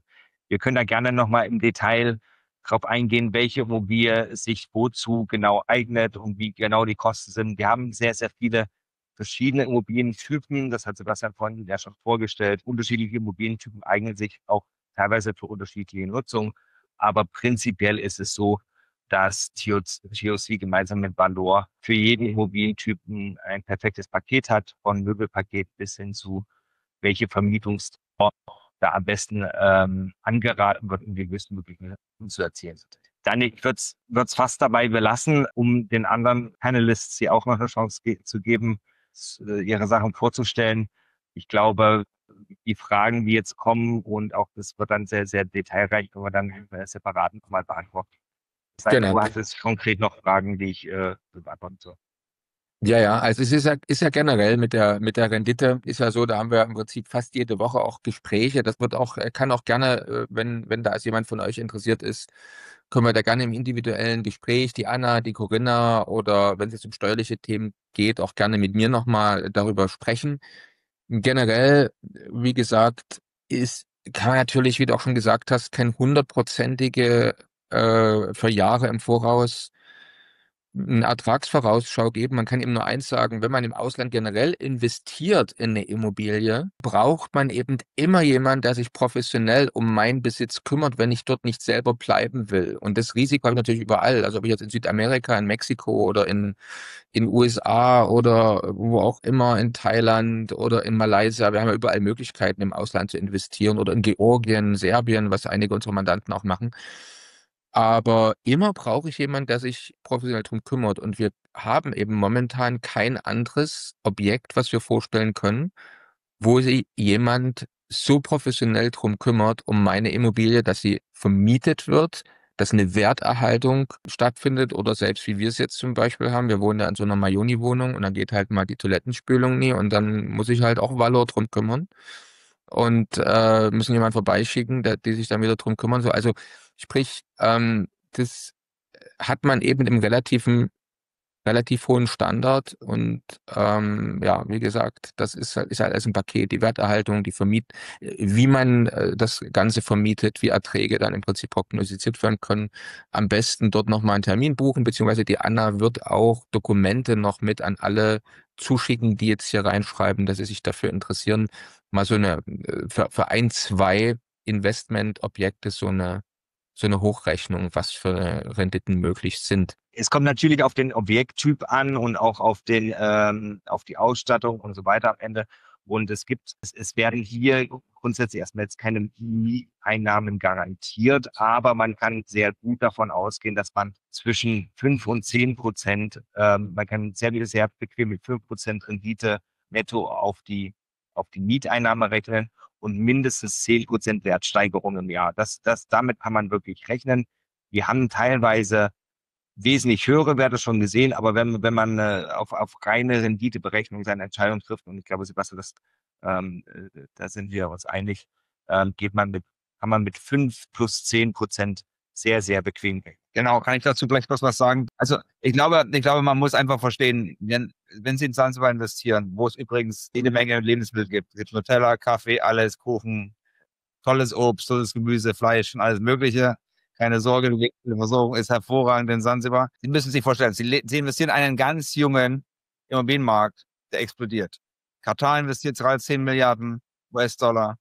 Die Touristenzahlen wachsen massiv jeden Monat. Wir haben 7,4% Bruttoinlandsproduktwachstum. Wir sind eine wunderschöne Insel, wo Leute zum Urlaub hinfahren. Dort haben Sie jetzt die Möglichkeit, mit einem deutschen Entwickler und einem tollen Beratungsteam um Daniel eine Immobilien zu investieren. Die Renditen, von denen können Sie woanders nur träumen. Und das Schöne ist, ganz anders als die Bitcoins, Sie können sie tatsächlich anfassen, auch drin wohnen, wenn Sie es wollen. Also, die Rendite ist so großartig. Wir denken allerdings, und das sagen wir allen Kunden, weil, wie gesagt, wir können alle nach vorne schauen. Heute haben wir Renditen von 20-30% in der Wertsteigerung. Aber langfristig wissen wir natürlich nicht, ob das so sein wird. Keiner kann voraussagen, was morgen passiert.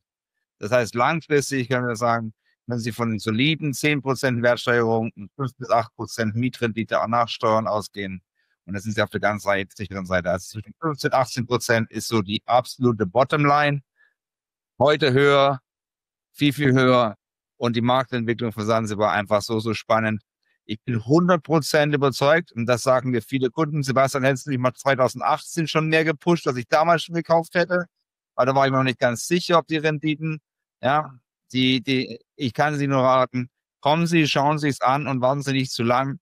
Diese Chance gibt es nur einmal. Zanzibar ist nur einmal da und es ist wunderschön und bietet eine unglaublich tolle, sichere Investitionsanlage in Immobilien. Ich würde gerne nochmal eine Frage hiermit beantworten, und zwar bei 2 Immobilien, eins zum dauerhaft selbstbewohnen und eins zur Vermietung. Muss die Vermietung der zweiten über Valor laufen, fragt hier jemand. Generell gibt es nur 2 Objekte, die über Valor laufen müssen. Das ist halt der Turm, der Burj, und das ist dieses Ressort, dieses Sul-Fumba-Ressort, und alles andere ist eine Empfehlung, das über Valor zu machen.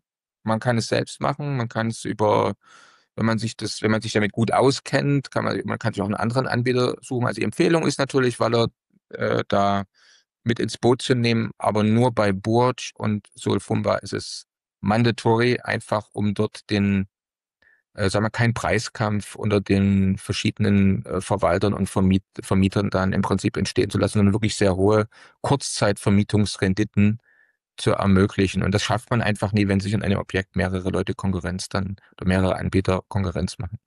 Das vielleicht dazu. Ich vermute mal, ihr habt mich vor uns wieder nie gehört, oder? Kann das sein, dass mein Mikrofon vor uns schon wieder ist? Ich habe hier mir die größte Mühe gegeben, was super cool zu erklären, und dann okay. Also, dann gehen wir jetzt mal zum nächsten Punkt. Da brauchen wir die Anna wieder, die hier der Chef der Agenda ist.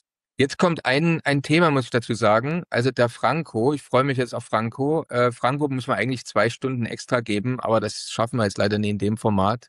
Aber es ist immer so, dass wenn wir wir sind ja meistens so mit Gruppen von 20, 30 perspektive Ausland oder auch anderen Mandanten da, alle 3 Monate in Fumba Town. Und da gibt's einige, die sagen, oh nee, das brauche ich eigentlich nie mehr antun, das will ich mir eigentlich nie angucken, da mache ich irgendwie mal eine Pause. Und dann bereuen sie es immer. Ne? Oder wenn sie dann doch mitgegangen sind, oh, das wäre so falsch gewesen, so blöd gewesen, wenn ich diesen Teil der Fumba Town Show nicht gehabt hätte. Leider jetzt hier für Franco nur, sagen wir mal, 10 Minuten.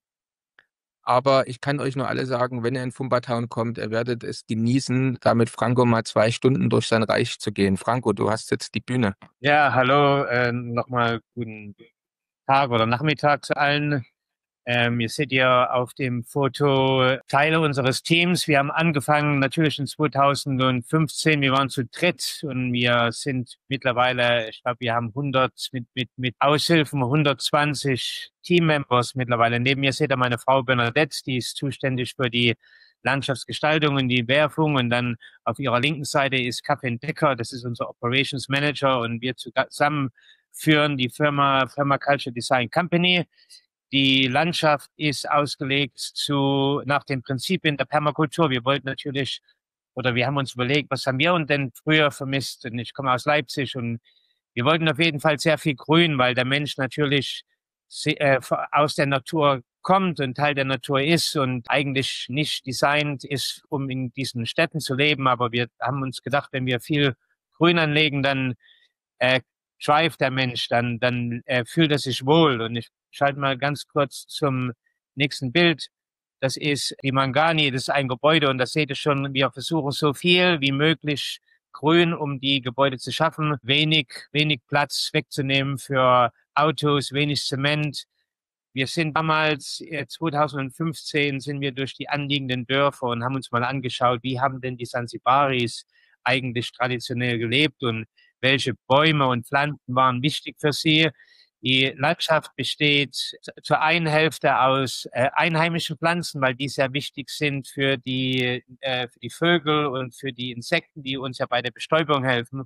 Und dann die andere Hälfte sind im Prinzip die traditionellen Nutzpflanzen von Sansibar, wie die Kokosnüsse, die Brotfrüchte, die Jackfruit.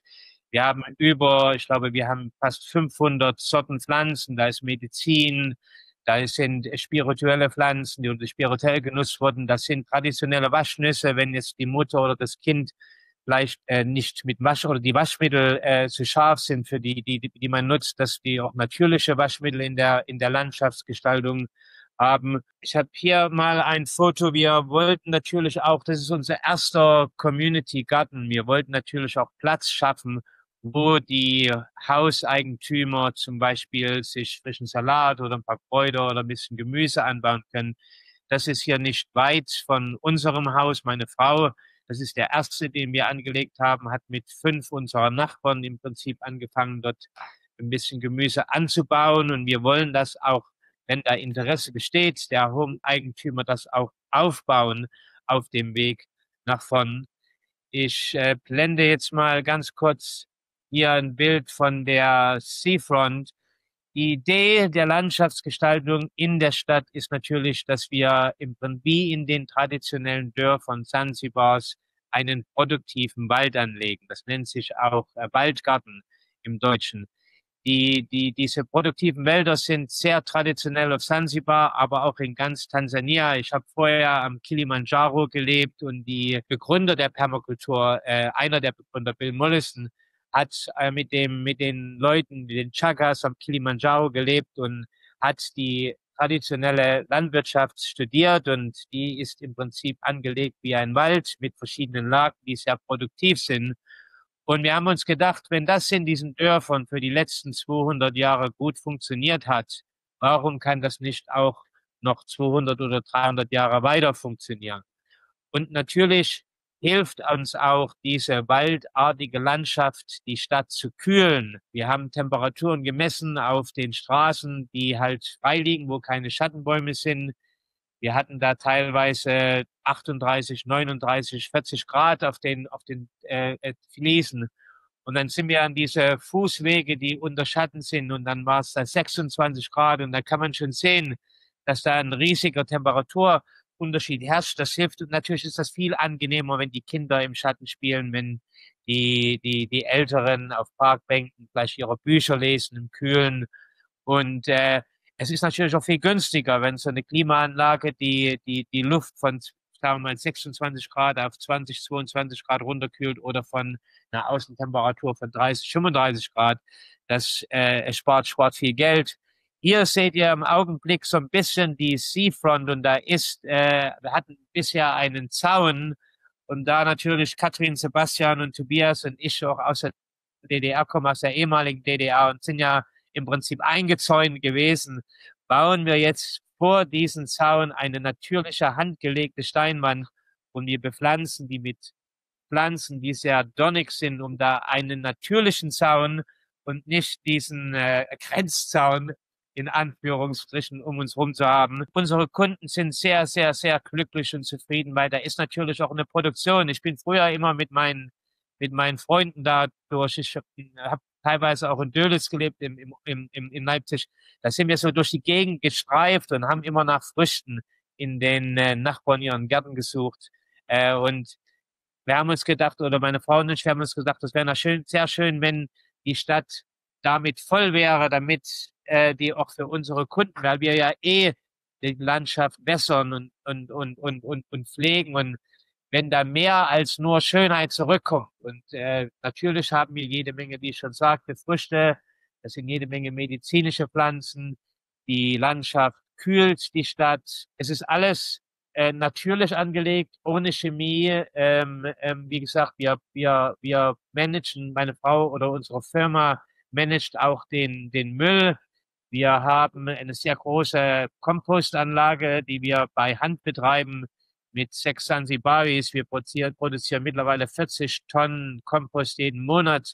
Wir haben Anlagen, wo wir Food Waste oder die Essensreste von Fliegenlarven, von Black Soldier Fly gefressen werden und dann gehen die Larven zu den Hühnern und die Hühner produzieren dann oder legen dann die Eier, die wir wieder zum Beispiel in unseren Cafés verwenden und wir versuchen eine Circular Economy, also eine Kreiswirtschaft herzustellen, wo das Abfallprodukt des einen das Anfangsprodukt des anderen wird. Wir sind auch zuständig für die Straßen, für den Strom und das Wasser und haben vor den Häusern, was wir Green Drains nennen. Das sind im Prinzip große Löcher, die wir in den Korallenstein schlagen und dann die großen Bäume oder noch klein einpflanzen, die dann sehr groß werden, um sie zu ankern. Und die Straßen sind dann leicht seitlich geneigt, um dann auch das Wasser zu den Bäumen, zu den Pflanzungen zu schicken und dann natürlich den Boden, den wir ständig aufbauen, dann sehr lange die Feuchtigkeit wie ein Schwamm, wie in einem Wald im Prinzip hält und dann langsam sinkt, um wieder den Grundwasserspiegel zu füllen und in Stand zu halten. Wir haben also diesen natürlichen Wasserkreislauf auch sehr stark beachtet. Unsere Firma hat schon ganz am Anfang auch eine Permakulturschule auf Sansibar gegründet. Das nennt sich das Practical Permaculture Institute of Sansibar, weil wir natürlich auch wollten, dass wir den einheimischen Farmern beibringen, wie sie natürlich Nahrung produzieren können, damit die dann auch zur Verfügung stehen für uns. Und lieber als über das Problem uns zu beklagen, Problem der Lösung zu werden. Und das wird im Augenblick geführt von der von der Tochter des Ministers of Tourism. Her name is Dr. Matima Juma. Sie ist die Vorsitzende der Organic Farmer Association auf Tansania. Und das hat uns natürlich auch sehr viel geholfen, von den traditionellen Methoden und Anwendungen auf Sansibar zu lernen und sie als Fundament der Natur in Sansibar oder der Landschaftsgestaltung in Kumba Town zu nutzen. Wir haben sehr viel Grünanlagen. Sebastian und Katrin haben mit ihrem Team die Stadt sehr großzügig vom Grün anlegen. Sie haben uns sehr viel Platz gegeben. Wir haben schöne Spielplätze gebaut für die Kinder. Es ist sehr schön, jeden Tag da 5 Uhr runter zu gehen und da ist dieser Spielplatz, der ist aus Erde gebaut, aus Superadobe. Und wenn man da jetzt diese ganzen Kinder, wir haben 50 Kinder interviewt und sie gefragt, was möchtet ihr denn gern? Und die haben gesagt, wir wollen gerne Hide und Seek, Verstecker wollten die gern spielen. Und deswegen haben diese Türme oder diese Domes so große Löcher und da ist jetzt jeden Tag Halligalli und Gaudi da. Und es ist auch super, wir haben natürlich keine Mauern um die Häuser, die Stadt ist gesichert, aber die Kinder können mit ihren Fahrrädern und mit ihren Bällen frei durch die Stadt laufen und heute sind die dann alle bei Katrin im Haus und dann rennen die rüber und dann sind die bei Tobi und bei anderen Hauseigentümern. Es ist sehr, sehr schön zu sehen, dass die Kinder sich sicher fühlen. Wir wissen, und dann da ist Community. Wenn da jemand krank ist, da ist immer so eine alte Frau, die kommt zu uns ins Café und dann ist sie mal einen Morgen nicht da. Da geht unser Personal sofort rüber, klingelt, guckt, ob es ja gut geht. Brauchen sie irgendwas? Brauchen sie einen Tee oder sollen wir Mittag bringen? Also da ist, wir sagen in Afrika, it takes a village to raise a child. Es braucht ein Dorf, um ein Kind zu erziehen. Und alle gucken natürlich, dass alles sicher ist und es ist eigentlich ein sehr schönes Gefühl, dass man mittlerweile weiß, dass man auch von zu Hause hat und dass man auch Teil der Entwicklung dieser Gemeinschaft sein kann.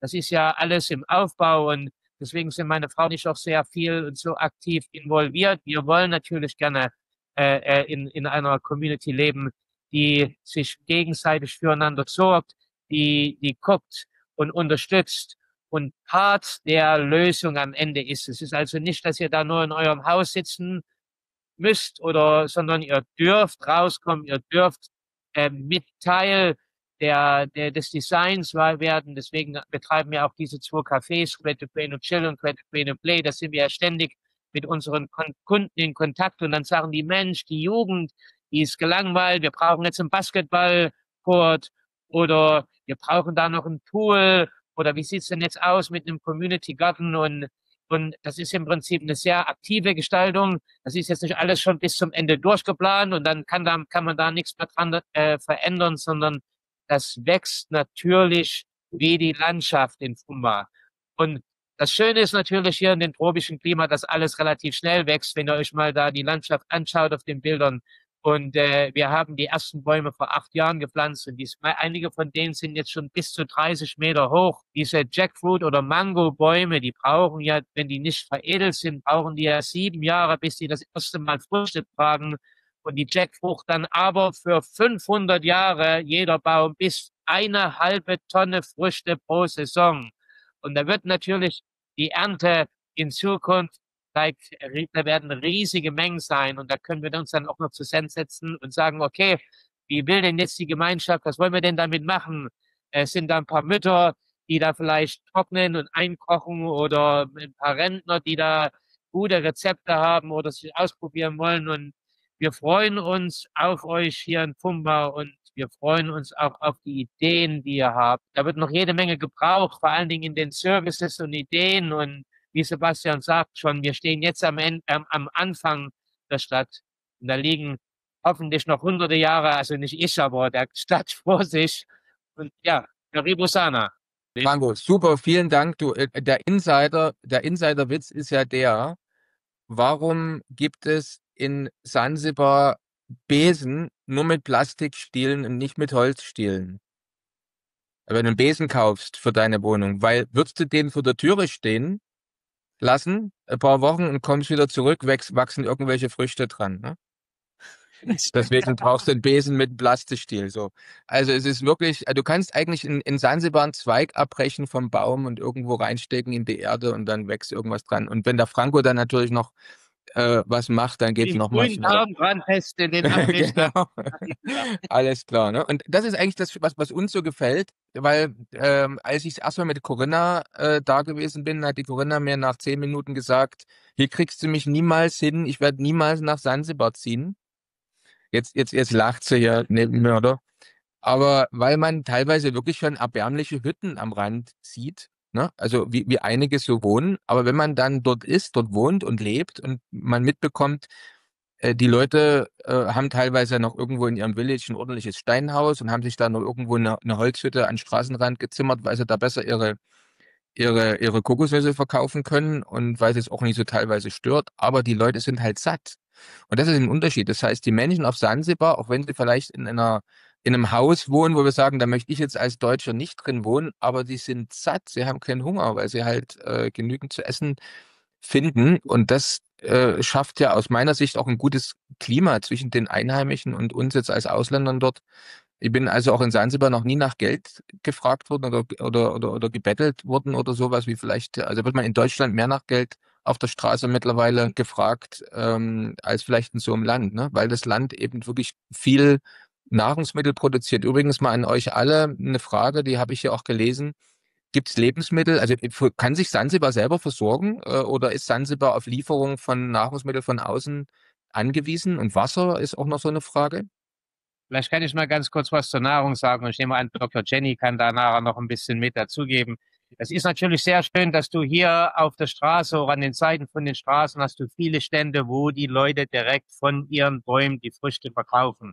Dann ist das nicht um die halbe Welt geflogen und das ist auch nicht mit Chemie gesprüht worden, sondern das ist noch die Frucht, so wie sie reif und nicht vom Baum kommt. Dann ist natürlich die Qualität viel, viel besser und gesund. Die haben die ganzen Vitamine und Mineralstoffe und was man so braucht, was der Körper so braucht, wie designt bei der Natur, die man dann da essen kann. Man hat vielleicht ein geringeres Süßigkeitenangebot, aber das ist wahrscheinlich auch nicht so wichtig. Und mittlerweile sind so viele Menschen in den letzten 5 Jahren nach Sansibar gezogen, dass auch die Auswahl immens ist mittlerweile. Also wenn ich gerade da gucke an der Ostküste, da haben wir ja von vietnamesischen Restaurants über libanesische Restaurants, da ist eigentlich mexikanisch, italienisch, alles, was man sich vorstellen kann, gibt es mittlerweile hier.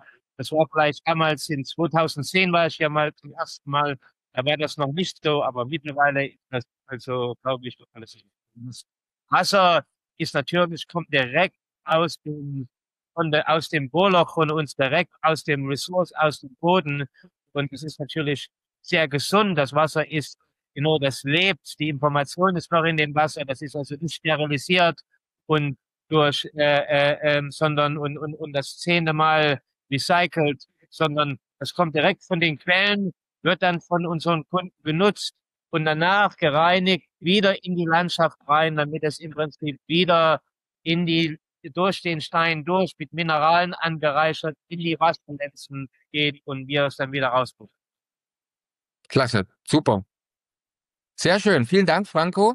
Und wie gesagt, jeder von euch, der mal mit uns mitkommt, im Oktober die nächste Variante oder auch im Dezember, wobei man auch individuell natürlich jederzeit einen Termin sich vereinbaren kann mit uns. Also fast jeden Monat gibt es Reisemöglichkeiten. Dann lernt ihr den Franco kennen und könnt noch viel mehr zu dem Thema hören. Vielen Dank, Franco. Jetzt gehen wir weiter im Programm. Schule kommt jetzt. Katrin, jetzt dein Turn. Also immer wieder die Frage natürlich von unseren Mandanten, kann man denn da nach Afrika übrigens gerade kam die Frage nach dem Hund, ich will die mal schnell beantworten, bevor wir über Kinder reden. Also für manche ist ja der Hund das Kind sozusagen und ganz wichtig, ohne Hund, ich gehe in kein Land, wenn ich meinen Hund nicht mitnehmen kann. Also ohne Probleme, den Hund, der braucht halt einfach Impfzertifikat und halt Gesundheitszeugnis und dann kann man ihn ganz normal am Flughafen durchchecken lassen, ohne Quarantäne zurzeit. In den meisten Fällen, es sei denn, es ist auffällig, kann man natürlich mitbringen. Also es ist kein Problem, auch seinen Hund mitzubringen. Aber Kinder sind noch viel wichtiger. Es gibt viele Kinder, sehen wir auch auf dem Bild. Liebe Katrin, du bist selber Mutter von Kindern und ihr seid mit euren Kindern da in Fumbattown. Erzähl doch mal, beruhige doch mal die Eltern oder die Mütter, die sich jetzt Sorgen machen, ob sie denn mit ihren Kindern da nach Fumbattown kommen können. Ja. Danke, Daniel. Ich versuche das recht kurz auch zu halten, aufgrund der Zeit. Also ich kann diese Frage total gut verstehen. Ich freue mich, darüber sprechen zu können, weil ich weiß, wie wichtig das ist. Wir selber sind Eltern von 4 Kindern. Wir sind damals vor knapp 14 Jahren mit 3 kleinen Kindern hier ausgewandert. Die jüngste war 2, die älteste war 7. Und ein Kind ist dann hier noch dazugekommen vor Ort. Also das ist ein sehr, sehr wichtiges Thema. Und als Eltern wissen wir und als Mutter weiß ich, dass sich am Ende ja irgendwie der Alltag um die Kinder dreht. Also da, wo die Schulen sind, da passen sich natürlich die Eltern auch an. Deswegen ist das eine ganz, ganz wichtige Frage. Ich kann schon mal vorab zur Beruhigung sagen, es gibt inzwischen eine gute Auswahl an Schulen in Sansibar und Tansania. Ich habe jetzt hier mal Daniel gebeten gehabt und Corinna gebeten gehabt, hier so die wichtigsten oder die größten, die es so gibt, hier als Logo auch aufzuführen. Da kann man die Links sich auch hinterher mal angucken. Hier in Sansibar konkret gibt es eine international anerkannte, also Cambridge anerkannt zertifizierte International School, das ist die ISZ. Unsere Kinder gingen alle auf diese Schule und haben inzwischen eine sehr, sehr gute akademische Karriere hingelegt. Im Moment geht Ben, unser Jüngster, auch dorthin und geht jeden Tag gerne in die Schule.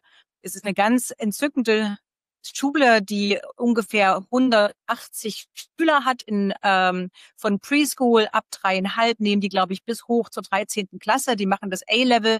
Das ist vergleichbar, das ist die britische Abitur. Man kann ansonsten auch, die sind also die höchstpreisigen, würde ich sagen. Man muss wissen, wenn man nach Tansania auswandert, dass man für private Bildung bezahlen muss. Das ist ein Faktor, den man wirklich berücksichtigen muss. Die Preise dafür pro Monat, pro Kind, würde ich sagen, das geht bei $250 im Monat los für eine adäquate Ausbildung bis hoch dann natürlich, wenn man in Dar es Salaam auf die IST gehen würde, das ist dann wirklich die beste Schule des Landes, aber da zahlt man dann auch schon mal $2.000, $3.000 im Monat pro Kind. Es gibt aber auch viele andere Möglichkeiten. Wir hatten zum Beispiel unsere Töchter in Moshi, in Kilimanjaro oben, in einer internationalen Schule, die jetzt eine UWC-Schule ist, also auch eine sehr, sehr gute Ausbildung dort mit Boarding, mit Internat. Und Tansania schafft es tatsächlich, Schulen anzubieten in Sansibar, im Festland, je nachdem, ob man das möchte, dass man die Kinder auch aufs Internat schickt, wo die Kinder dann ohne Schwierigkeiten internationalen Standard irgendwo Universitäten besuchen können, Ausbildung machen können und oder ihre Schule weiter besuchen können. Das kann ich mit Konfidenz sagen. Also unsere Töchter sind inzwischen auf Universitäten oder an einer weiterführenden Schule in Berlin ist eine.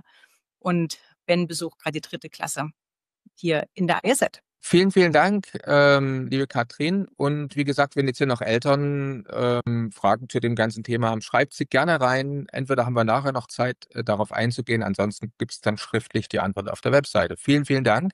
Wichtiges Thema. Und Kinder können natürlich auch, müssen nicht bloß in die Schule gehen. Manchmal werden sie auch krank oder selbst als Erwachsener wird man krank oder man wird alt. Wir hatten vor uns übrigens auch die Frage, was ist, wenn ich ein Pflegefall werde? Zum Beispiel, ich wandere aus nach Sansibar und dann geht's mir im Alter dann doch mal schlecht. Und deswegen sind wir wirklich glücklich und froh, liebe Jenny, dass auch du heute hier bist und jetzt zu diesem Thema was erzählen kannst.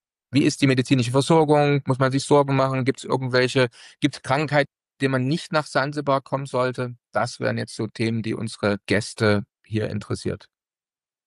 Ja, danke, Daniel. Ich werde mich auch relativ kurz halten wie Katrin. Ich habe mir schon ein paar Notizen gemacht zu den Fragen, die bisher aufgekommen sind und wollte darauf hauptsächlich eingehen. Erstmal Allgemeines zur Gesundheitsversorgung in Sansibar. Ich glaube, da können mir alle, die jetzt hier von uns schon länger hier sind, zustimmen, dass sich natürlich einiges getan hat über die letzten Jahre, auch für die allgemeine Gesundheitsversorgung. Das heißt, die Gesundheitsinfrastruktur von staatlichen Einrichtungen hat sich über die letzten Jahre erheblich verbessert.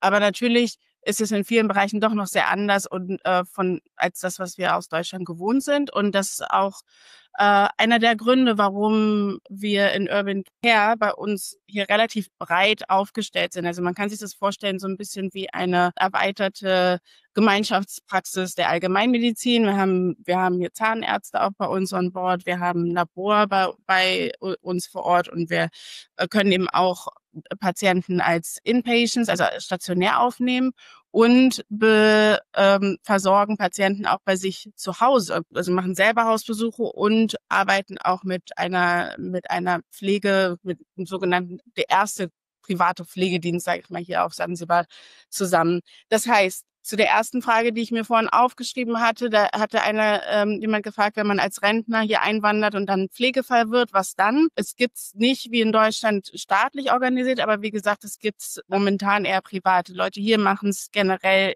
also organisieren sich sehr viel selber.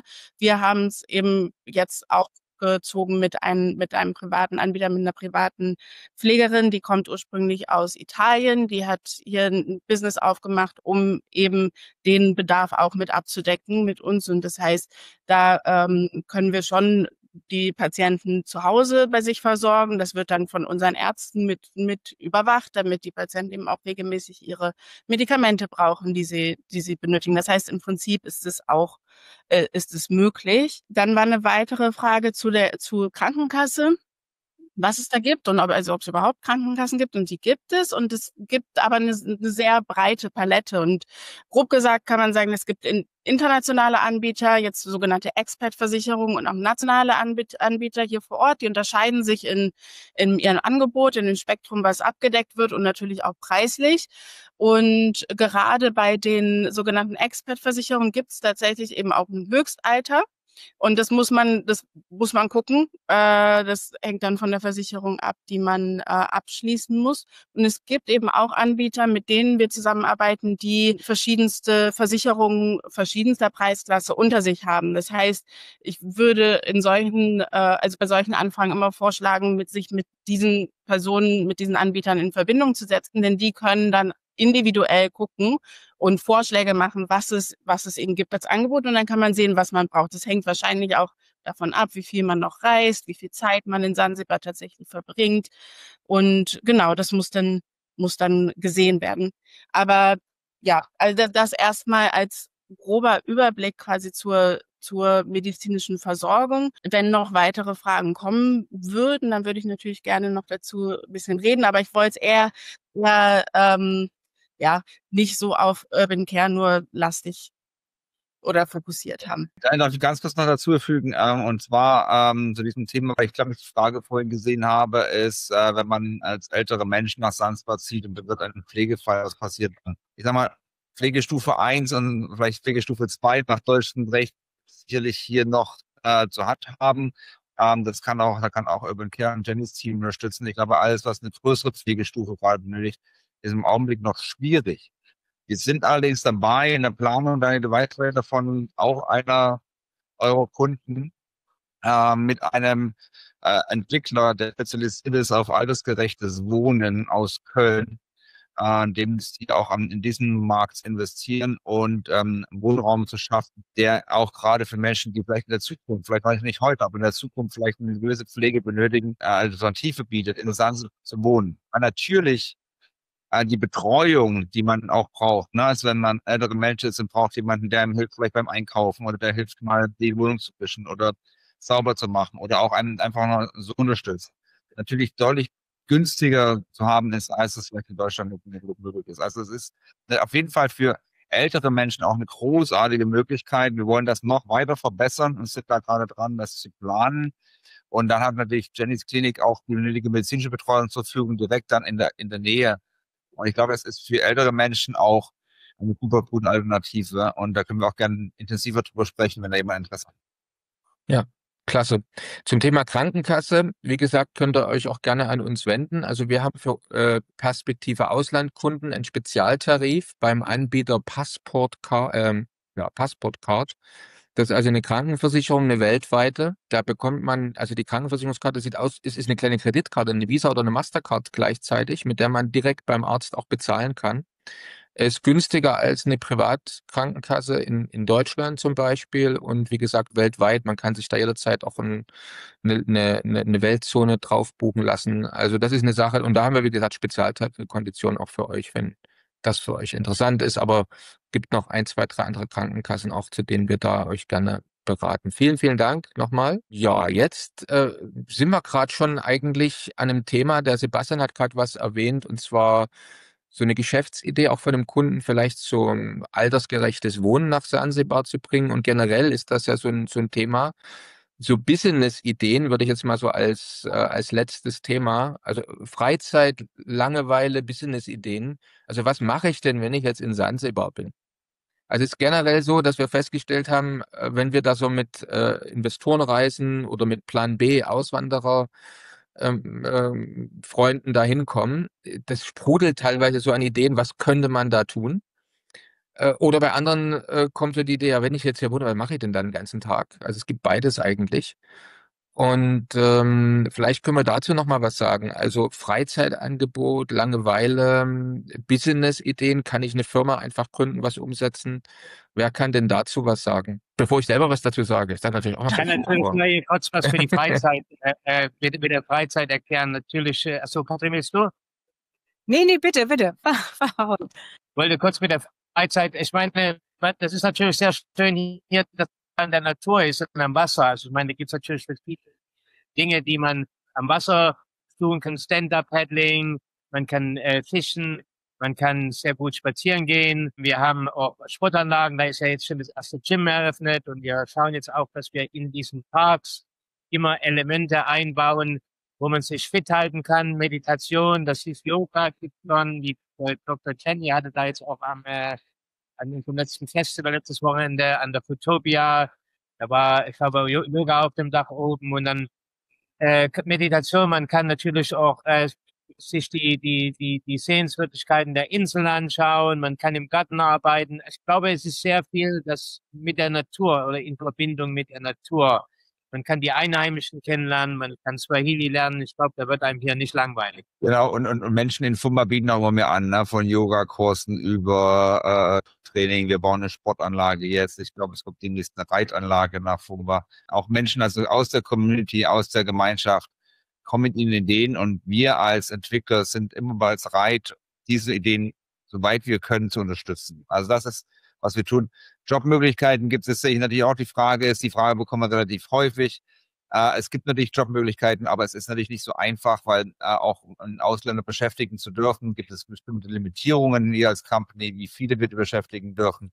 Es ist recht teuer, weil man auch Aufenthaltsgenehmigungen, eine andere Aufenthaltsgenehmigung dafür braucht und eine Arbeitsgenehmigung. Aber es gibt natürlich Jobmöglichkeiten, da kann man hergehen und sich bewerben, da gibt es sicherlich auch Webseiten für. Generell, wenn man ein Entrepreneurial, also ein unternehmerischen Herz hat und einen Geist hat, dann sieht man hier sicherlich 1000 Möglichkeiten von Geschäftsmöglichkeiten. Was aber ganz wichtig zu betonen ist, was Zanzibar auch offiziell sucht, ist Investoren, die auch bereit sind, auch ein gewisses Investitionskapital mitzubringen. Also jetzt nur sagen, ich möchte einen Café aufmachen oder ich möchte einen kleinen Laden aufmachen. Das ist schwierig. Da kann man das mit lokalen Partnern tun. Aber typischerweise sucht die Regierung schon Investoren und es gibt wirklich in jedem Bereich, vom Baumaterialien über sicherlich auch Franco in deinem Bereich, auch im medizinischen Bereich, wenn ich sehe noch große Investitionsmöglichkeiten, natürlich im touristischen Bereich, in jedem Bereich der Manufaktur. Wir müssen uns vorstellen, wir haben im letzten Monat 106.000 Touristen da gehabt und haben eine Bettenauslastung gehabt von ungefähr 80%. Und 75% dessen, was die Touristen konsumieren, wird importiert.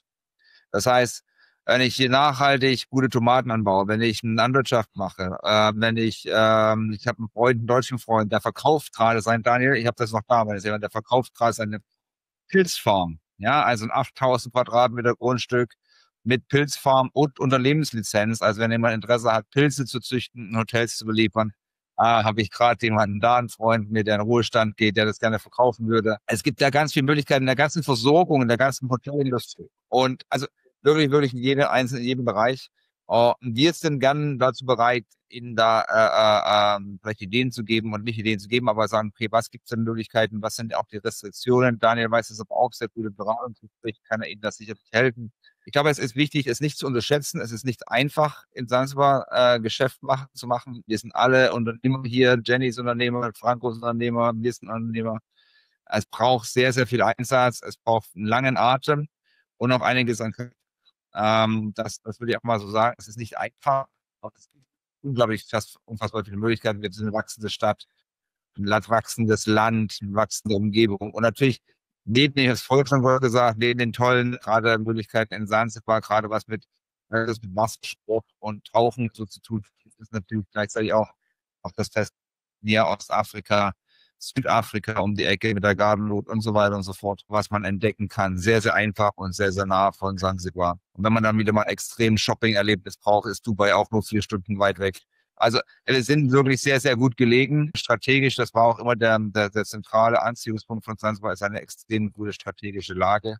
Und natürlich fast auf der Zeitzone von Ihnen, wenn Sie zumindest in Europa gerade sind. Wir sind gerade eine Stunde vorweg. Also es gibt unheimlich viel zu tun, gibt viele Möglichkeiten und Sie sind herzlich eingeladen, auch Ihre eigene Idee mit einzubringen. Gerade hier in der Gemeinschaft, wie es viele schon getan haben. Genau, hast du sehr gut gesagt. Und manchmal kann man sich auch einfach an einer Geschäftsidee mit dranhängen, die schon jemand hat.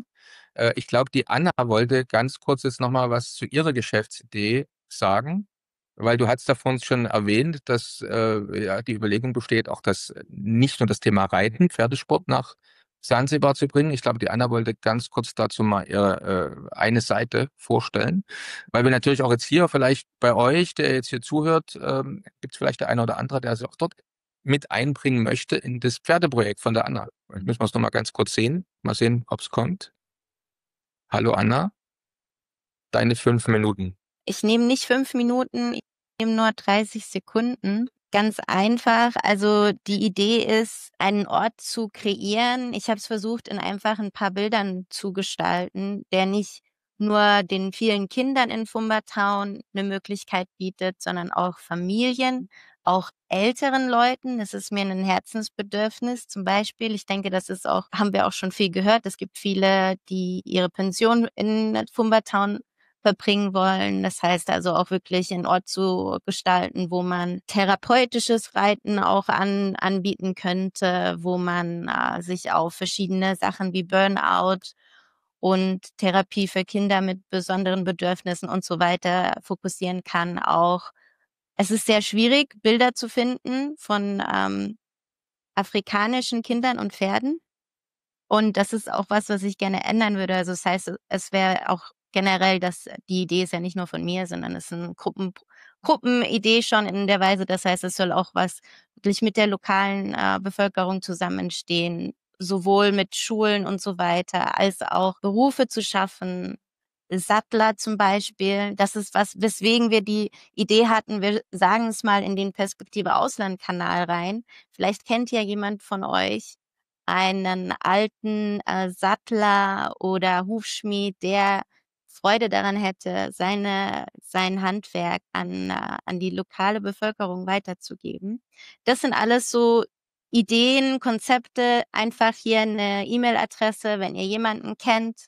Wenn ihr eine Idee habt für dieses Projekt, schreibt uns gerne und dann schauen wir, vielleicht gibt's eine schöne Synergie. Genau, klasse, schön.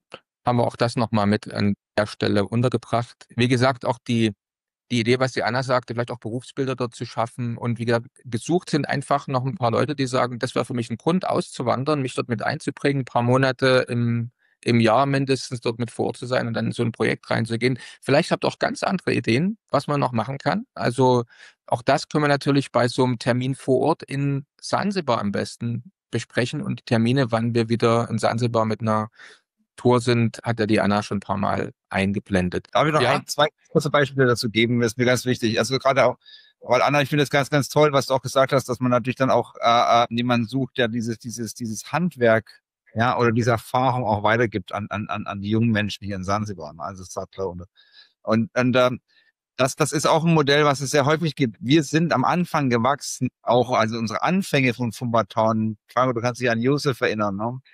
Und unser alter Bayer. Josef kam immer, weil natürlich er noch keine feste Aufenthaltsgenehmigung hatte, damals gab es das noch nicht, war mal 3 Monate hier und war ein super erfahrener Maschinenführer. Also vom Bagger über den Bulldozer, über alles Mögliche. Er sprach kein einziges Wort Englisch, geschweige denn Swahili. Ja, er war auf der Baustelle der allerbeliebteste.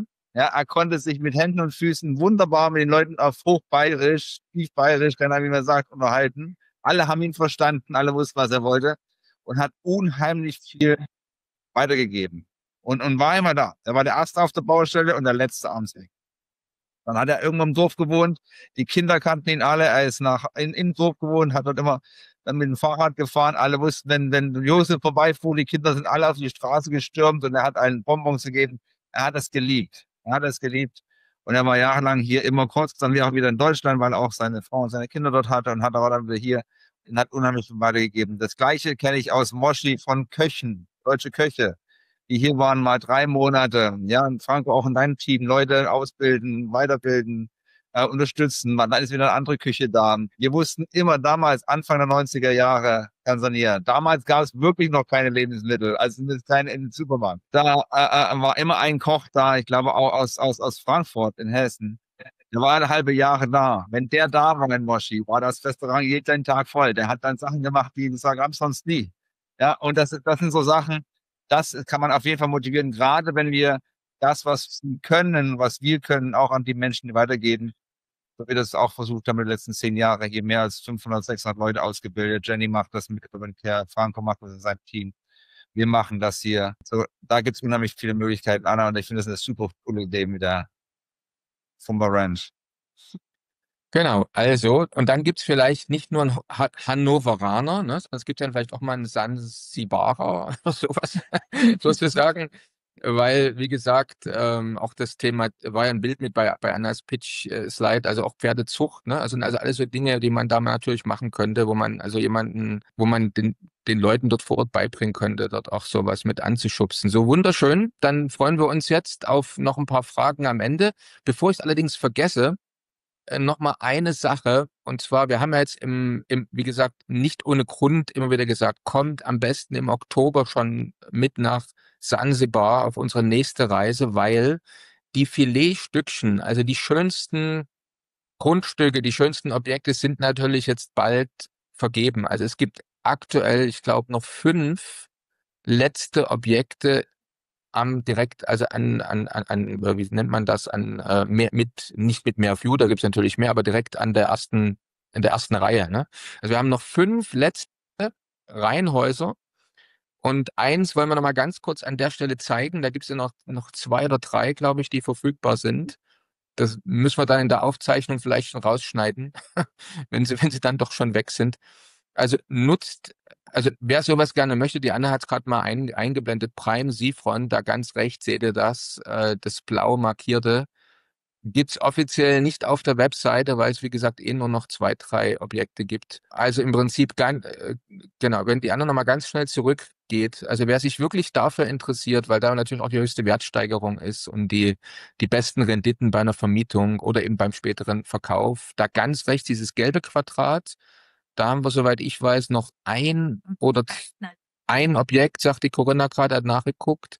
Dann das blaue Quadrat da ganz rechts, da haben wir noch 2 vorne direkt, also ganz individuell mit privatem Zugang zum Meer. Und ich glaube, da in der Mitte neben Francos Pizzeria, da könnte es auch noch 1 geben. Und ja, mal so ungefähr, wie die Lage ist, ne? Also wer sich dafür interessiert, sollte im Oktober schon mitkommen, vielleicht auch in den nächsten Wochen mal mit Anna oder Corinna einen Termin vereinbaren, um sich da nähere Informationen geben zu lassen. Ansonsten gibt es natürlich noch vieles. Also es gibt viele schöne, sehr, sehr schöne Apartments und auch Häuser, aber wer wirklich die erste Reihe will am Meer, noch 5 Objekte, dann war's das, oder Sebastian? Man kann ja im Prinzip es gibt ja, glaube ich, keine Aussicht, die Stadt zu vergrößern, ne, in diese Richtung dann. Also dann ist weg, oder? Also dann ist zumindest erstmal das weg, was wir jetzt, was unser Land jetzt ist, worauf wir jetzt die Zugriff haben. Die Lagen direkt am Meer werden natürlich immer hochwertiger und teurer und auch nicht, weil sie einfach begrenzt sind. Das gilt auch für ganz Sansibar. Ne? Und für ganz Sansibars Küste ist jetzt ein großen Teil von Hotels belegt oder der Städten. Und deshalb diese Angebote, diese letzten Angebote, Horizon Villa Prime ist wirklich was super Exklusives. Ich habe das gesagt, es gibt noch 2 gerade zur Verfügung, die letzten beiden. Danach gibt es also nicht mehr. Wir werden nach hinten dann auch höher bauen, sodass schon noch mehr Blick da ist, aber so direkt vorne dran. Wir haben auch noch einen Visasi Cliff, Anna, wenn ich hier richtig bin, zur Verfügung. Aber Genau, das ist, 1. glaube ich, alles. Das sind wirklich, ja, wie gesagt, deswegen stellen wir es nicht mal auf die Webseite. Es ist nicht günstig, wir wissen das, aber es ist einfach auch der Gegenwert, der sich direkt an der Unverbaubaren oder an der Küste bildet, die auch nicht so schnell weg sein wird, weil, wie gesagt, 30 Meter über Meere spielt. Genau. Und die Anna schreibt es gerade, ne? Also wer sich dafür interessiert, der schreibt einfach eine E-Mail an office@fumbartown.agency und bekommt dann umgehend ein kleines Exposé dafür. Aber ansonsten auch gerne, wie gesagt, wenn wir schreiben, ab 100.000 US-Dollar gibt es das goldene Visum. Es gibt auch wunderschöne kleine Studios in diesem Ressort für 100.000 US-Dollar. Also macht einfach euren Termin mit Anna oder Corinna und dann bekommt ihr einen sehr schönen Überblick, eine virtuelle Tour oder kommt mit im Oktober. Ja. Jetzt ist nochmal die letzte Chance für Fragen und Antworten oder an unsere lieben Gastreferenten, falls ihr noch irgendwas mit auf den Weg geben wollt, vielleicht so zum Schluss. Während jetzt jeder nochmal in die Tasten hauen kann und letzte Fragen reinwerfen, dann habt ihr nochmal so ein Schlusswort. Franco, du musst was sagen. Und der Kathrin. Okay, ich fange mal schnell an. Ich wollte ja vorhin schon anfangen als Ladies First und dann ging das nicht. Also jetzt aber. Ich freue mich ganz sehr, dass so viele Leute Interesse haben. Und Daniel und deine Familie, ihr macht das so klasse. Es ist wunderbar, das zu sehen, dass ihr Leute zusammenbringt, die sich dafür interessieren. Und wir freuen uns, dass es Interesse an der Arbeit gibt, die wir hier machen. Es ist wirklich sehr ambitioniert. Es ist wirklich eine Pionierarbeit, die wir leisten. Und ja, ich kann jeden nur einladen, sich das anzuschauen. Ich glaube, das ist wirklich der allerwichtigste erste Schritt. Buchen Sie diese Reise, kommen Sie hierher und schauen Sie es wirklich persönlich an, ob das was für Sie ist und ob dieses Fumba-Fieber hier auf Sie auch mit überspringt. Wir freuen uns ganz, Sie auch persönlich kennenzulernen und Ihnen hier Fumba Town zu zeigen. Ja, vielen Dank nochmal für euer Interesse und wir haben natürlich noch jetzt wunderbare Events hier in Fumba Town und wir haben auch einen Community-Markt, einen Sustainable-Markt jeden ersten Samstag im Monat. Der nächste größere ist im Februar, da ist dieses Saudi Sabusara Musikfestival hier auf Sansibar. Das ist eines der 7 größten Musikfestivals auf dem afrikanischen Kontinent. Und wir haben da immer ein Busara Plus in Fumba Town. Das sind dann ohne Eintritt 3 große Live-Performances von Bands und dann ein sehr bunter Markt und viel andere Aktionen. Und ja, schaut vorbei. Ihr findet mich in der ungefähr 50 Meter neben Fumba Town ist unser Büro und wir haben riesige rein. Wir haben 100.000 von Pflanzen, Hühner, Kühe, Ziegen, Kompost. Bei uns, sag Hallo. Wir freuen uns auf euch.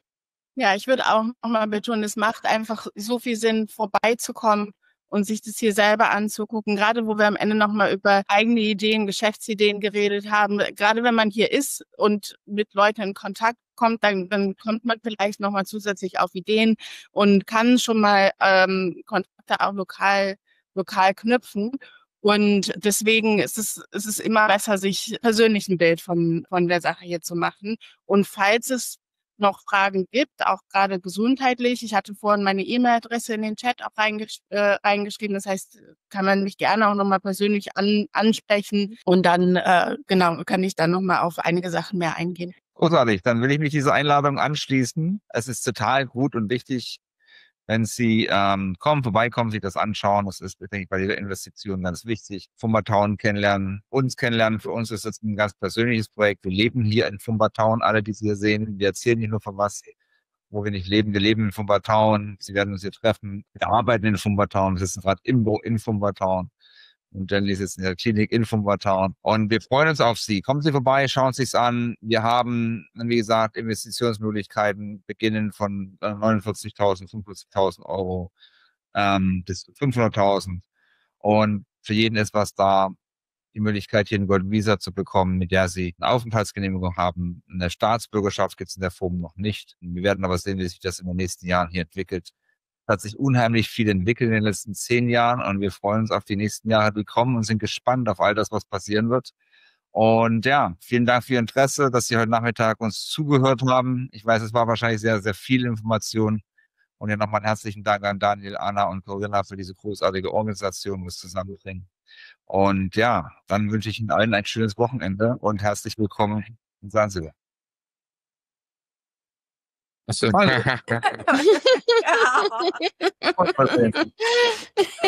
da gab es gerade Eis hier.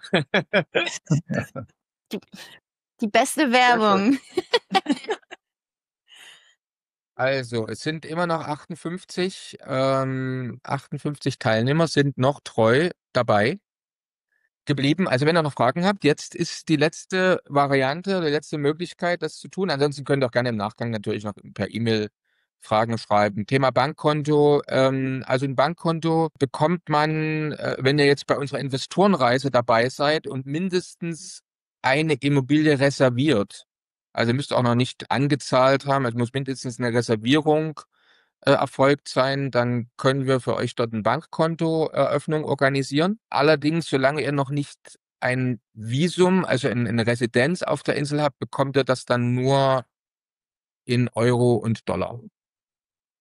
Also noch keine lokale Währung. Erst wenn man dann den Aufenthalt dort beantragt hat, bekommt ihr dort ein Bankkonto. Die Banken nehmen momentan nicht am CRS teil, am Informationsaustausch, sind von der grauen Liste runter, sind also auf keiner Liste momentan mehr drauf, obwohl sie noch keinen Informationsaustausch machen, haben aber zugesagt, wenn sie denn irgendwann mal technisch dazu in der Lage wären, Informationsaustausch zu machen, momentan geht es technisch gar nicht, würden sie da nochmal drüber reden. Das ist momentan der Status. Genau. Ansonsten bekommt ihr dann, wir sammeln alle Fragen, die Anna wird alle Fragen sammeln, bekommt ihr dann gerne nochmal einen Link, wenn wir alle Fragen schon sortiert haben, nochmal ordentlich beantwortet, auch mit dem Team hier heute. Dann könnt ihr alles nochmal nachlesen. Super. Ja, dann schönes Wochenende euch allen. Bleibt fröhlich. Vielen Dank nochmal an die Referenten, dass ihr euren Feiertag geopfert habt heute oder zumindest einen Teil davon. Gerne. Bis bald. Dann bis bald. Ne? Ciao, ciao. Tschüss. Tschüss. Tschüss. Danke, Anna. Bist du Unternehmer, Freiberufler oder Investor? Zieht es dich schon lange ins Ausland? Mach heute den ersten konkreten Schritt in eine Zukunft mit mehr Geld und mehr Freiheit. Buche ein Beratungsgespräch mit Sebastian und seinen Kollegen. Unsere Kanzlei unterstützt Mandanten wie dich dabei, deine Steuerlast legal zu reduzieren, Vermögen aufzubauen und zu schützen und deine persönliche Freiheit zu maximieren. Profitiere jetzt von unserem Fachwissen und unserem Netzwerk. Gehe zu mandatierung.com und werde Mandant unserer Kanzlei.